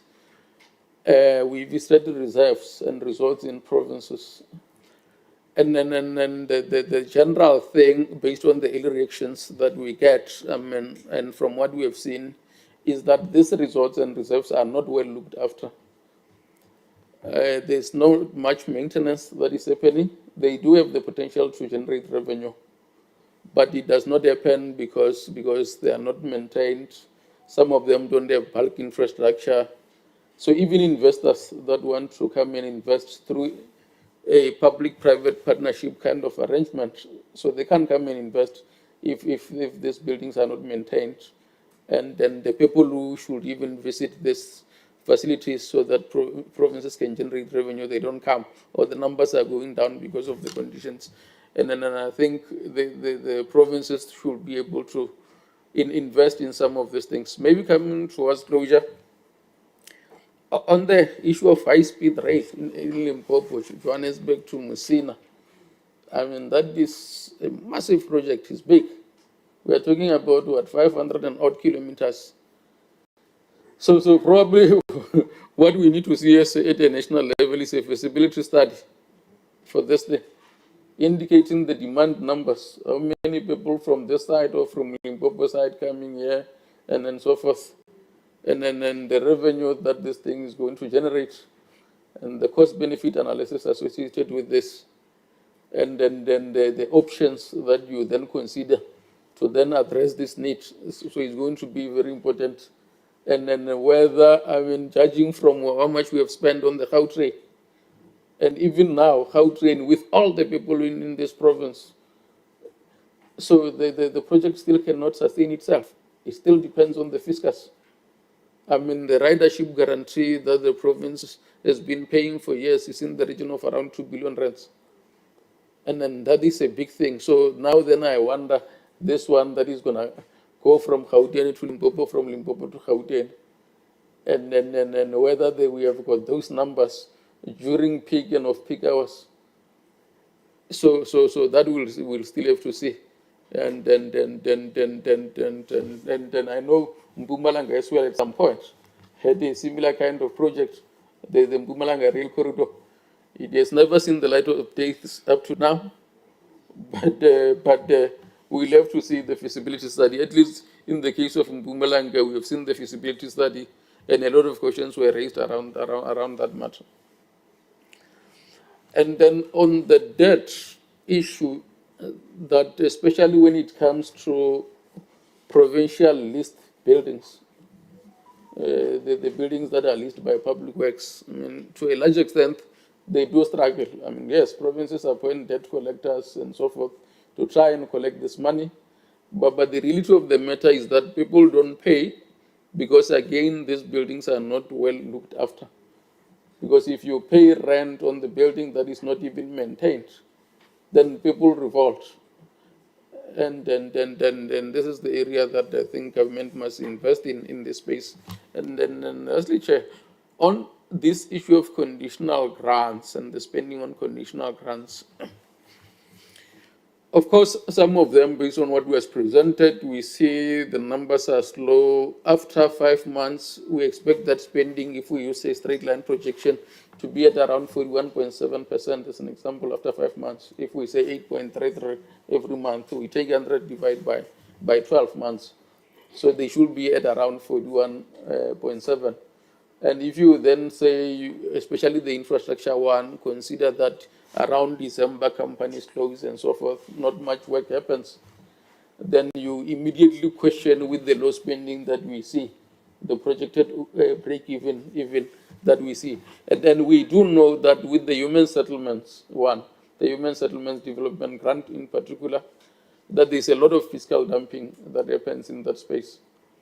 That spending starts very slowly, but at the end of the year, you tend to see this big, much spike that is not even linked to service level agreements and what is actually happening on site. And I think we have presented this thing several times, and at some point, we were even proposing that a forensic investigation need to happen in this sector. Thanks. Thanks, Ndate Ramavi.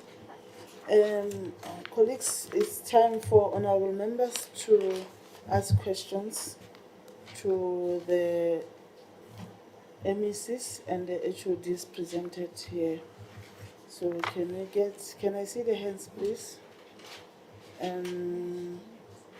I'll start with Honorable Brass. I'm not sure if you were able to be able to get them. Is it KZN? I think they passed by the time you arrived, but it's fine. We will focus on the other ones. Honorable Swart, Honorable Majola, Honorable Didimalo Sivisa, and the whip. In that order, please. Thank you, Madam Chair. First of all, I have some general questions to all three the provinces. Before I come to specific questions regarding specific provinces. In general, what are the provincial IGR-related challenges that require this committee's interventions in national policy making? And then I would also like to hear from all three provinces, are the infrastructure projects with the potential to grow the economy and create jobs that require this committee's oversight and or intervention. Coming to Mpumalanga, thank you for the presentation. There are a few red flags that were raised. The first is the risk of irregular expenditure. It was mentioned in slide, I think, 25, that there is a risk of irregular expenditure, and I would like to know how is this risk being managed? And what intervention is required to reduce and or avoid this specific risk? Furthermore, it became apparent that disaster planning, and I'm not going to pick on Mpumalanga, I think disaster planning is a problem in all our provinces.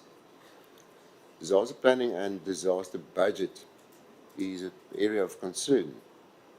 And what factors should this committee further take into account from the province's side that requires our intervention and or oversight? And also not only in Mpumalanga, but across the board, underspent budgets is an area of grave concern. And what are the reasons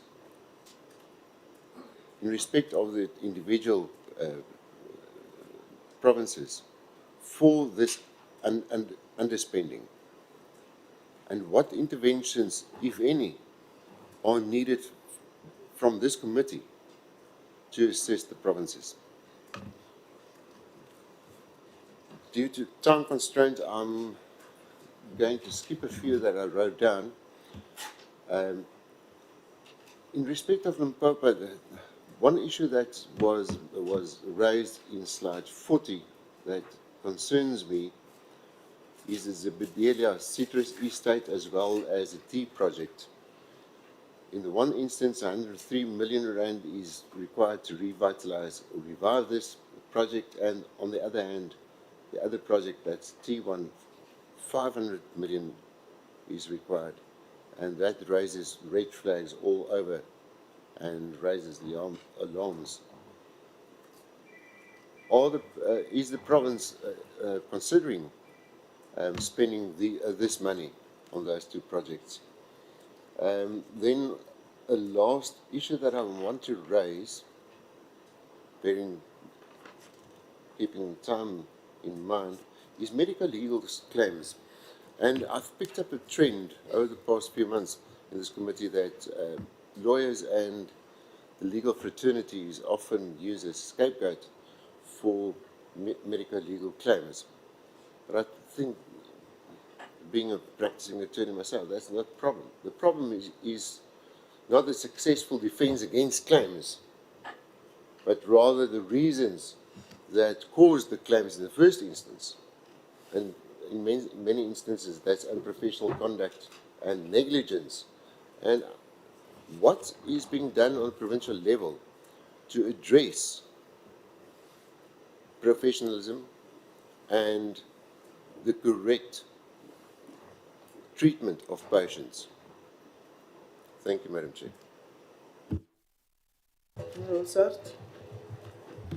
Thank you, Honourable Chair. I'm not going to go deep into any of the presentations.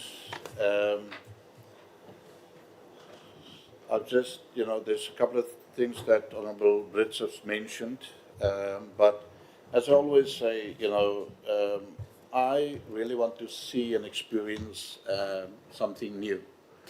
I want to see and experience leadership. I want to see that people taking responsibility of the current situation. And we can't do anything really wasting our time on things that happened 10, 20 years ago. But what's bothering me, throughout this 3-4 months that I'm as a new member, and what I experienced in our country, in our government structures, and also, what our people is going through people sitting in structures, in leadership, that don't have the capacity to do the things. And I think through all party lines, as I've heard, that people really has problems with this, because individuals, is responsible for this underspending, fruitless, not spending, and then the corruption in government structures. There's always 4 things that I, as a person, want to highlight. And I've experienced it in the leadership that was shown here today by the provinces. And the 4 things that I relevant. What did the current administration inherit in terms of the financial health and management? The challenges in budget allocations. We've had, I think it was KwaZulu-Natal that said, was it 93% budget for salaries in the education department. The challenges in budget educations, the debt levels in that specific, the provinces, in our municipalities, inefficiencies in financial management, and what corrective measures have been taken by the current administration. We can't just come in and then, let the water flow and we clothe it with blankets. And the second question, what that's always come up with me, were there any fraudulent activities? And how is the new admin addressing them? Are we doing something about it? Any steps being taken on holding those responsible accountable?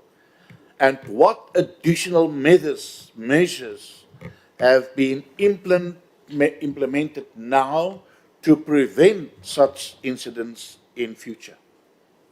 Because, all this, the corruption, who is actually feeling that at the brunt of them? That is the poorest of the poor people out there. We steal money from the poorest. The third and the last one, that what is the new admin's vision? Is there a new vision for the province, especially in terms of innovation and out-of-the-box thinking? We can't do the same things over and over what we did the past 30 or 40 years and expect new outcomes. And then the last one, is there a risk for any political instability of things that you do now, and after your term, then everything can be lost again? That is just my concerns, Lady Chair. Thanks, Honorable Sart. Honorable Majora, can I request Honorable Didimani to come first, because she requested to be excused for the purpose of the city at 2. Thank you. Thank you very much, Chair, and my apologies that I'll have to leave after asking questions. It's not out of any disrespect, but out of the arrangements that were made before coming to this meeting. Chair, I have heard Mpumalanga talking about them being affected by the fiscal consolidation, but one would have had an interest of them deliberating on exactly what kind of fiscal consolidation has affected them. And I would also wanted to have a brief analysis of the current debt situation that involves municipalities and national government, onto how do they have a specific impact in the overall running of the provincial government, and do they really have strategies to recover these debts? My other question, Chair, will be that given the implications of the climate change, as it was stated in also Mpumalanga presentation, what disaster management plans do the provinces have? This cuts across all provinces, especially that also KZN have spoken about it, looking at the previous events in KZN. I just want to check on how these plans which they have will be integrated in the budget process, and also what is the role of COGTA in everything. My last question, Chair, will be about what are the key fiscal risks identified for both the current financial year and the midterm that needs to be mitigated, or what is it that the provinces are doing about them currently? Thank you very much, Chair. Thanks, Honorable Lukase. Honorable Majora. Thank you, Madam Chair.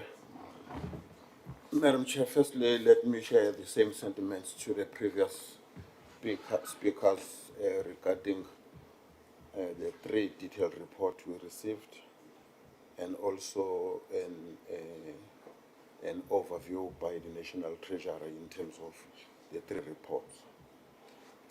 Madam Chair, I want also to concur with the National Treasury with regards to the proposed project, the very long one, which does not have plan in terms of the benefits.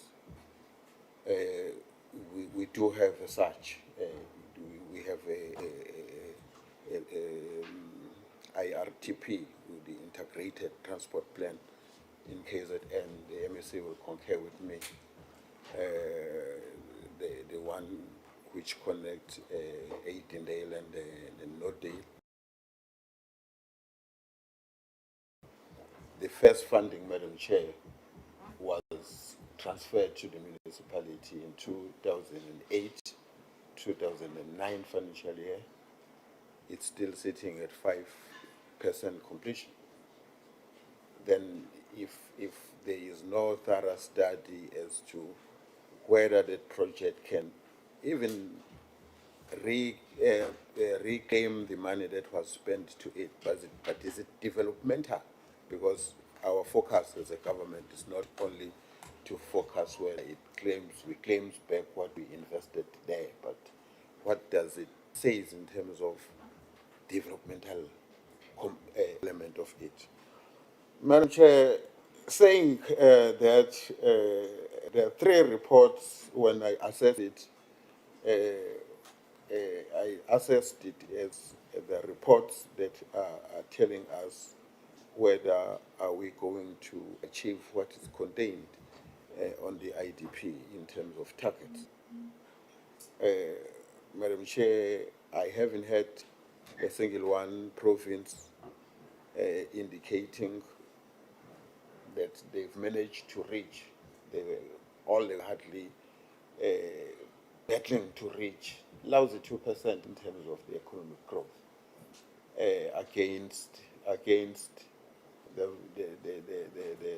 high number of population that we are experiencing in all 3 provinces.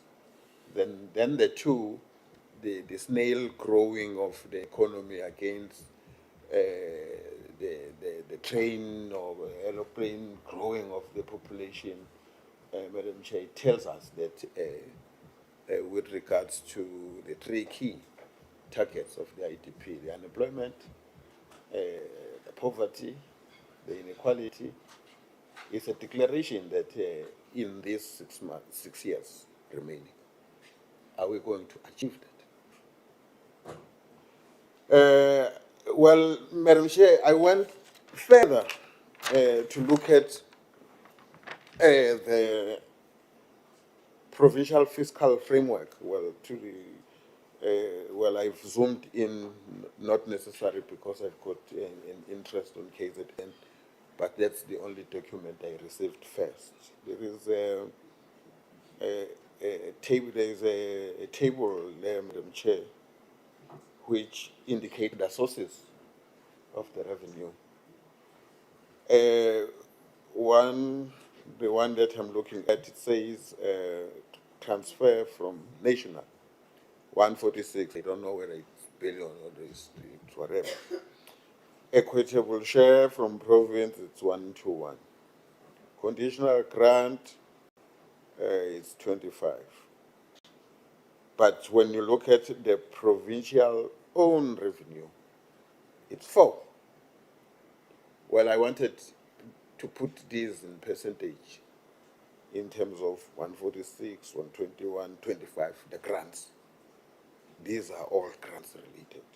But when it comes to, I heard the Limpopo that they've got some initiative to advance, to change this picture of being the provinces that are grant dependent. I heard the Limpopo that they are planning to have more parking bay at the health facilities, vehicle licensing, and then regarding the liquor licensing. Chair, looking at this picture, when Limpopo representing, I was benchmarking with other provinces. Well, if the vehicle license can advance the provincial own revenue, go and look at it on the ground. And then you see, number one, how many transgressions, that's number one penalty. How many vehicles that are not roadworthy? How many vehicles which does not even have a license, never renewed the license? That's the revenue that the province needs to be aggressive in terms of approaching this. Well, that's the picture, Madam Chair, where it tells us that our intention to achieve the IDP, if we are still grant dependent, we don't have initiatives in terms of responding to a call of 5.1% contained in the NDP. Madam Chair, the other one, I don't know. I've looked at the budget performance as at the end of August 2024 for KZN.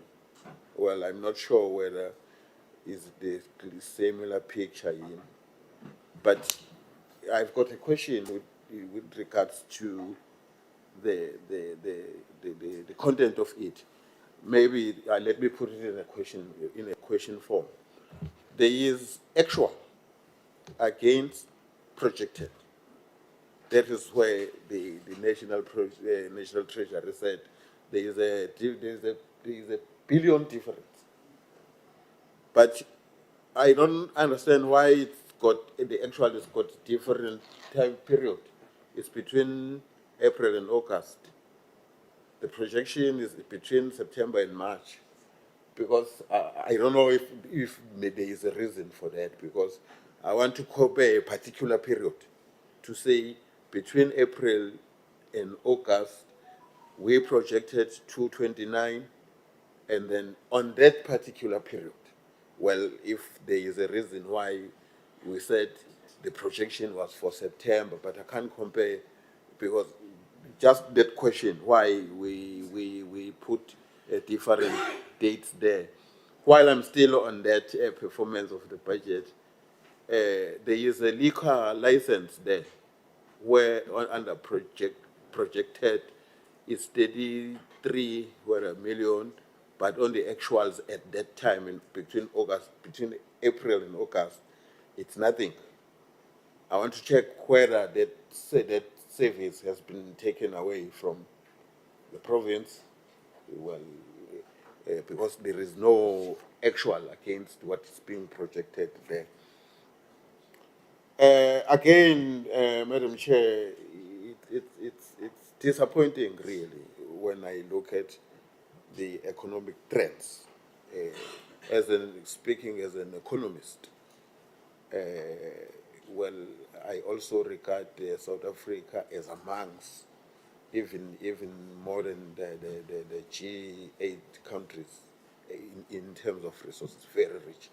I've got an app on my phone which indicates globally as to who produces what better than what.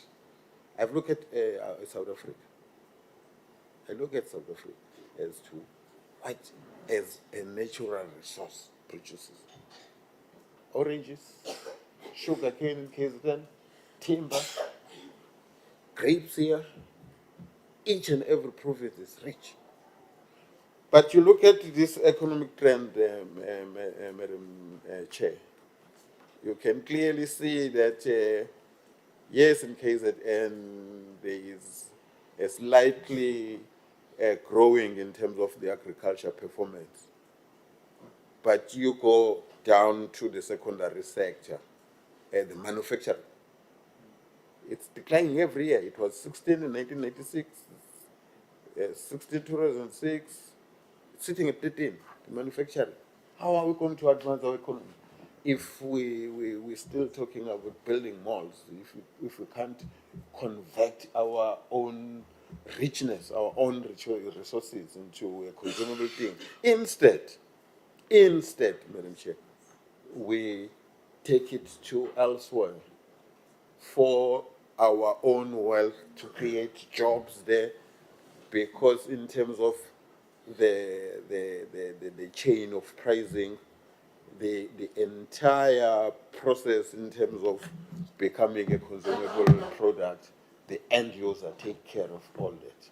Meaning, with our own resources, we're subsidizing the job creation elsewhere, the economic growth there, and then we pay for it. That's what we're doing. Because if you look at the manufacturing side here, it seems as if we are not interested in it. The other one, the last one, Madam Chair, for the sake of time, I was looking at the grant, oh, that's it. The grant beneficiaries. Again, it's not here on this paper. Go physically on the ground, in your own suburb, in your own township, and then you realize how many people who are grant dependent. You realize we're failing to create employment. You can see how many people who are grant dependent. Well, there was one that I was interested on. I don't know what category does it fall. I can say the disability one, I don't have a problem with it. I don't have a problem with the foster care. I don't have a problem with old age grant. But I've got a serious problem with the others, the way it's grown. In my township, the 350, Honorable Rogers will concur with me, we call it call 350. Where does it fall? I wanted to say the jump on that number because of the people who benefit from it. So, well, you understand if you look at the final figure, if we were to exclude the essential ones, the old age one, then you will see where is the money that is meant for development is going. Thank you, Madam Chair. Thank you, Honorable Sibisa. No, thank you, Chair. Chair, maybe I should make a suggestion before I proceed with my question because I'm looking at the time. I would make a suggestion that all the response should be in written form because with all the questions that have been asked, 2 o'clock is going to find us still sitting here listening to response and we can't do injustice. So maybe it's just a suggestion that all the questions that you are asking, clarity seeking questions or whether it's comments, any response from the provinces should be done in written form. I think we'll be doing justice because honestly we can't live here 5-2 and rush to a house. It means that we'll get into that house sitting here having to deal with other issues with our minds exhausted without even having taken a subsequent break for our brains. That's only a suggestion, Chair. I don't have a lot of issues. Mine is a concern. And I think some of the issues were also raised by National Treasury. If a province can't sustain itself, then it means it's a problem. If a province can't have its own revenue, how to have its own revenue, because you look at Limpopo. Limpopo, they say that they depend on 14% conditional grants. They have been cut because they are underspending. That's one thing. And then 2% relies on their own revenue. Because I think it's a pity, Chair, that the Department of Economic Development is not here. Because they should be speaking about how are they going to develop, make sure there's job creations. Treasury is here to tell us, yes, this and that and that.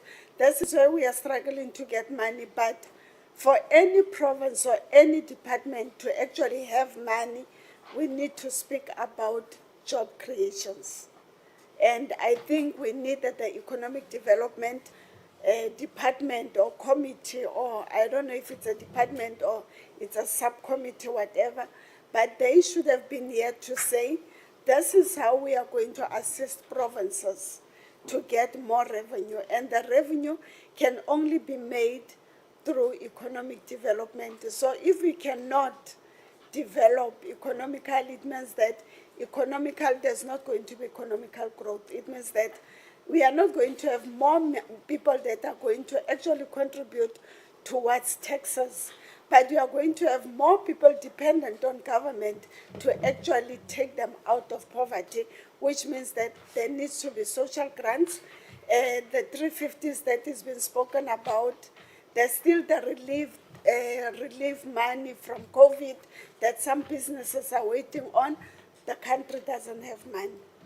We are speaking about deficits. We are speaking about there is not enough money. We are speaking about cutting off budgets. We are speaking about some departments spending money that they do not have, which is your health and education. Because if you do not, if we are going to have a problem with education and we can't have enough educators, it means that we are basically saying that some of these learners will not be able to get the attention that they need in schools, which means that some of them are going to drop out of school. And dropping out of school means that we are actually creating criminals. And it means that now security and safety has to spend more money to deal with criminals instead of more money being spent to create jobs and give learners the education, the schools, the teachers that they need. We are taking money away, and then we are going to spend more money. I stand to be corrected from National Treasury. So budget is being cut where actually in a department where can easily lead to many people being employed by getting the adequate skills for them to be able to contribute towards the economic growth of the country. At this moment, we heard about the budget cuts, how people have overspent, the slow moving of economic growth, the unpaid bills, more money being spent on salaries, which is not actually only on provinces or the two departments that we are speaking about. Across all departments, more than 50% of the money is spent on salaries. And at the end of the day, we don't see any service delivery that's going to be done. So I don't have any questions to the provinces, Chair. I think most of my questions will more be relevant to the Department of Economic Development to tell us how can we rescue provinces via your department to ensure that there's job creation. What are your plans to actually see that we can actually save provinces? Provinces, this is Treasury. They came to put their case. If there's no money, if there's budget cuts, then somebody needs to come in to say, this is how we are going to be able to sustain. I also want to touch on the issue of the speed train, because I'm also asking myself, the speed train, actually, for is it been, who's going to use the speed train? That's number one. Because already you look at the time, the only time when it's busy between Gauteng and Limpopo is in December, when people go home. In between, we take our cars. If there's a funeral, we club together, Singom Kaya, club together, get a taxi, go home, attend the funeral, or you take your car. The only time that the speed train is going, and again you ask yourself, who is going to use the speed train? Because most of the people that come from Limpopo, I'm not saying they are under poverty, but some of them, I don't think they'll be able to purchase a ticket to actually use the speed train. We've got the Gautrain train. Most of the time, the Gautrain, it's for short distances, but most of the time, if you can go, you'd find that during festive seasons, from the airport, it becomes packed. What happens? That is why the Gautrain cannot sustain itself. So now we want to come up with a speed train. Who is going to use it? Shosholoza has been stopped, which was very affordable for anyone and everyone to use. Non-payment of creditors, I'll agree with you, National Treasury. People don't pay for their leases because those buildings are not maintained. That's a true fact, and we've been fighting with Public Works about that. That maintain your buildings, then people. I can't pay for a building that is not being maintained. You go and look at the movie Jerusalem, what that guy did to say, we are not going to pay for these flats because they are not being maintained. We are going to hold the money until the owner comes and fixes. Those are things that happen. Yes, they appear in movies, but that's the reality that we are facing. It's just a pity that when a chair, that health and education are the ones that are most affected by the budget cuts, and those are the most important people in the country. If those two are secure, then we can always take money somewhere and then try to close those ones. Thank you, Chair. Thank you very much, Chair, and let me welcome the 3 provinces that have presented here. Chairperson, I think on the issue of disaster, because it's one of those issues which, whether we like it or not, it happened every year, especially KZN and Mpumalanga. They are the victims, at least Limpopo. So it means that what Honorable Lahwas has said in terms of making sure that we do budget for this, because it will happen one way or around. Chairperson, the other issue which I want maybe like holistically on the issue of public entities. We are having public entities, I think KZN they're having around 11 or 12, and Mpumalanga and also Limpopo. Are there set target to say that as an entity you're supposed to create jobs, so many jobs, do 1, 2, 3, those targets that they are looking at or maybe in their KPA? Because in Mpumalanga, Mega, they are always giving them money, but in terms of tangible things coming back to the community, I don't see it there. So it means we must have, especially when we are doing our strategic planning, to make sure that they've got the KPA that they are looking at every now and then. We can be able to monitor them based on that. Otherwise, we will be just giving them money year in and year out. But when we look at the tangible things, they are not there. Chairperson, the other issue is the issue of SMMEs. One of the main issues there that we want to create jobs through SMMEs is one of those strategies. But in KZN, you said there's unpaid suppliers of a value of 9 billion. So it means we are killing those people who are supposed to be resuscitating them to make sure that they grow the economy. So it's something that is terrible. Our planning is somehow not effective to assist the community that we are saying we want to deliver service. The other issue in Mpumalanga, they said there's an underspending of so much money. That underspending, and in another way around, you said we want to be given more money, but we are underspending. It means that it can't correlate. Really, you want to get the money and you do underspending. Meanwhile, there are people who want to spend the money on whatever, maybe on service delivery. It's something that we have to look at. So underspending is a crime on its own. How can people be outside not having services and we are underspending? So it means in terms of our planning, we must improve more in terms of planning, because it shows that there's no proper planning there. Limpopo, whenever you said 72% of money spent on salaries.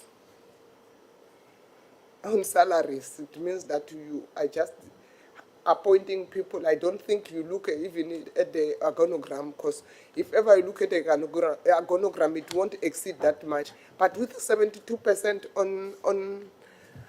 on the salary bill. It is a problem. Whenever people outside can hear that we are just paying one another here, there's nothing that's happening. Meanwhile, they are having service challenges outside there. It's something that we must look at and then try. One minister said, you must cut your skirt according to your size. You can't just be using the big skirt. You must just cut it so that it can fit you. If ever we've got this amount of money, and then the number of people that you appoint must be based on the money that you have. I think National Treasury has touched on a lot of things. Unfunded budget. You pass an unfunded budget, that one is a recipe for disaster. If ever you passed an unfunded budget, it's a recipe for disaster. Where will you get the money? So it means you will be having deficit after deficit after deficit and then collapse. So these are some of the issues that we must look at and make sure that whenever we do our planning, let us correct our planning. Are we planning for the sake of planning, or are we planning to follow the plans moving forward? Because seemingly there's a compliance issue to say that we are from the planning and this is what we have come up with. But at the end of the day, you are not following. I think on a quarterly basis, let us make sure that we check as to whether we are following whatever that we said we are going to do on a quarterly basis, so that you can easily correct this maladministration at a very early stage. But with, I think we have got the time that we have been given, it's not enough. I think maybe next time Chairperson will have to correct it so that maybe we take 2 provinces so that we can have ample time to deal with them moving forward. Thank you very much. Thanks, honourable members.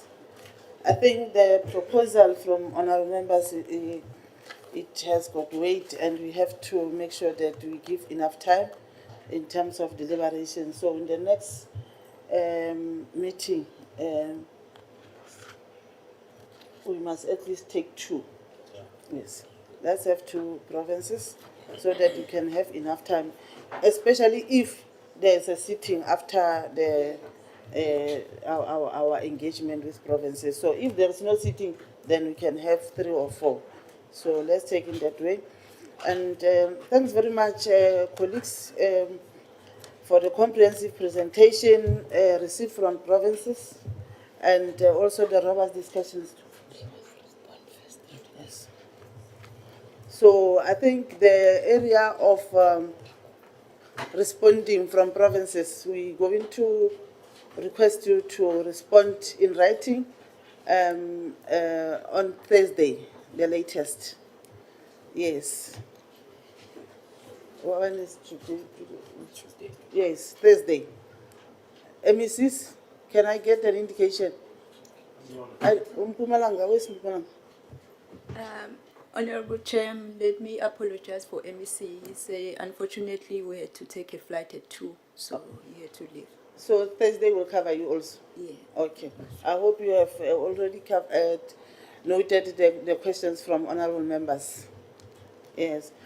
And immediately after we are done with all provinces, the committee will engage with all 9 provinces first and compile a committee report with recommendations.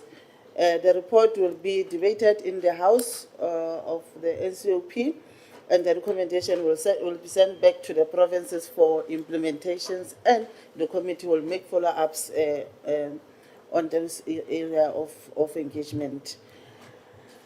And in the next engagement, the committee will formally invite the National Treasury to give a provincial overview before the provinces make their presentation, because it's something that we realized when we are here, that we should have allowed the National Treasury to do the overview, the presentation, so that when the provinces do their own presentation, we are able to highlight on the area of either discrepancies and why are the issues that has been raised by National Treasury that were sent to the provinces and whether they are covered or not.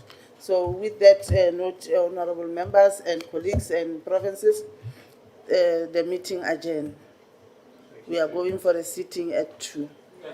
And thank you. You wanted to say something? Yes? Yes. Thank you, Zari.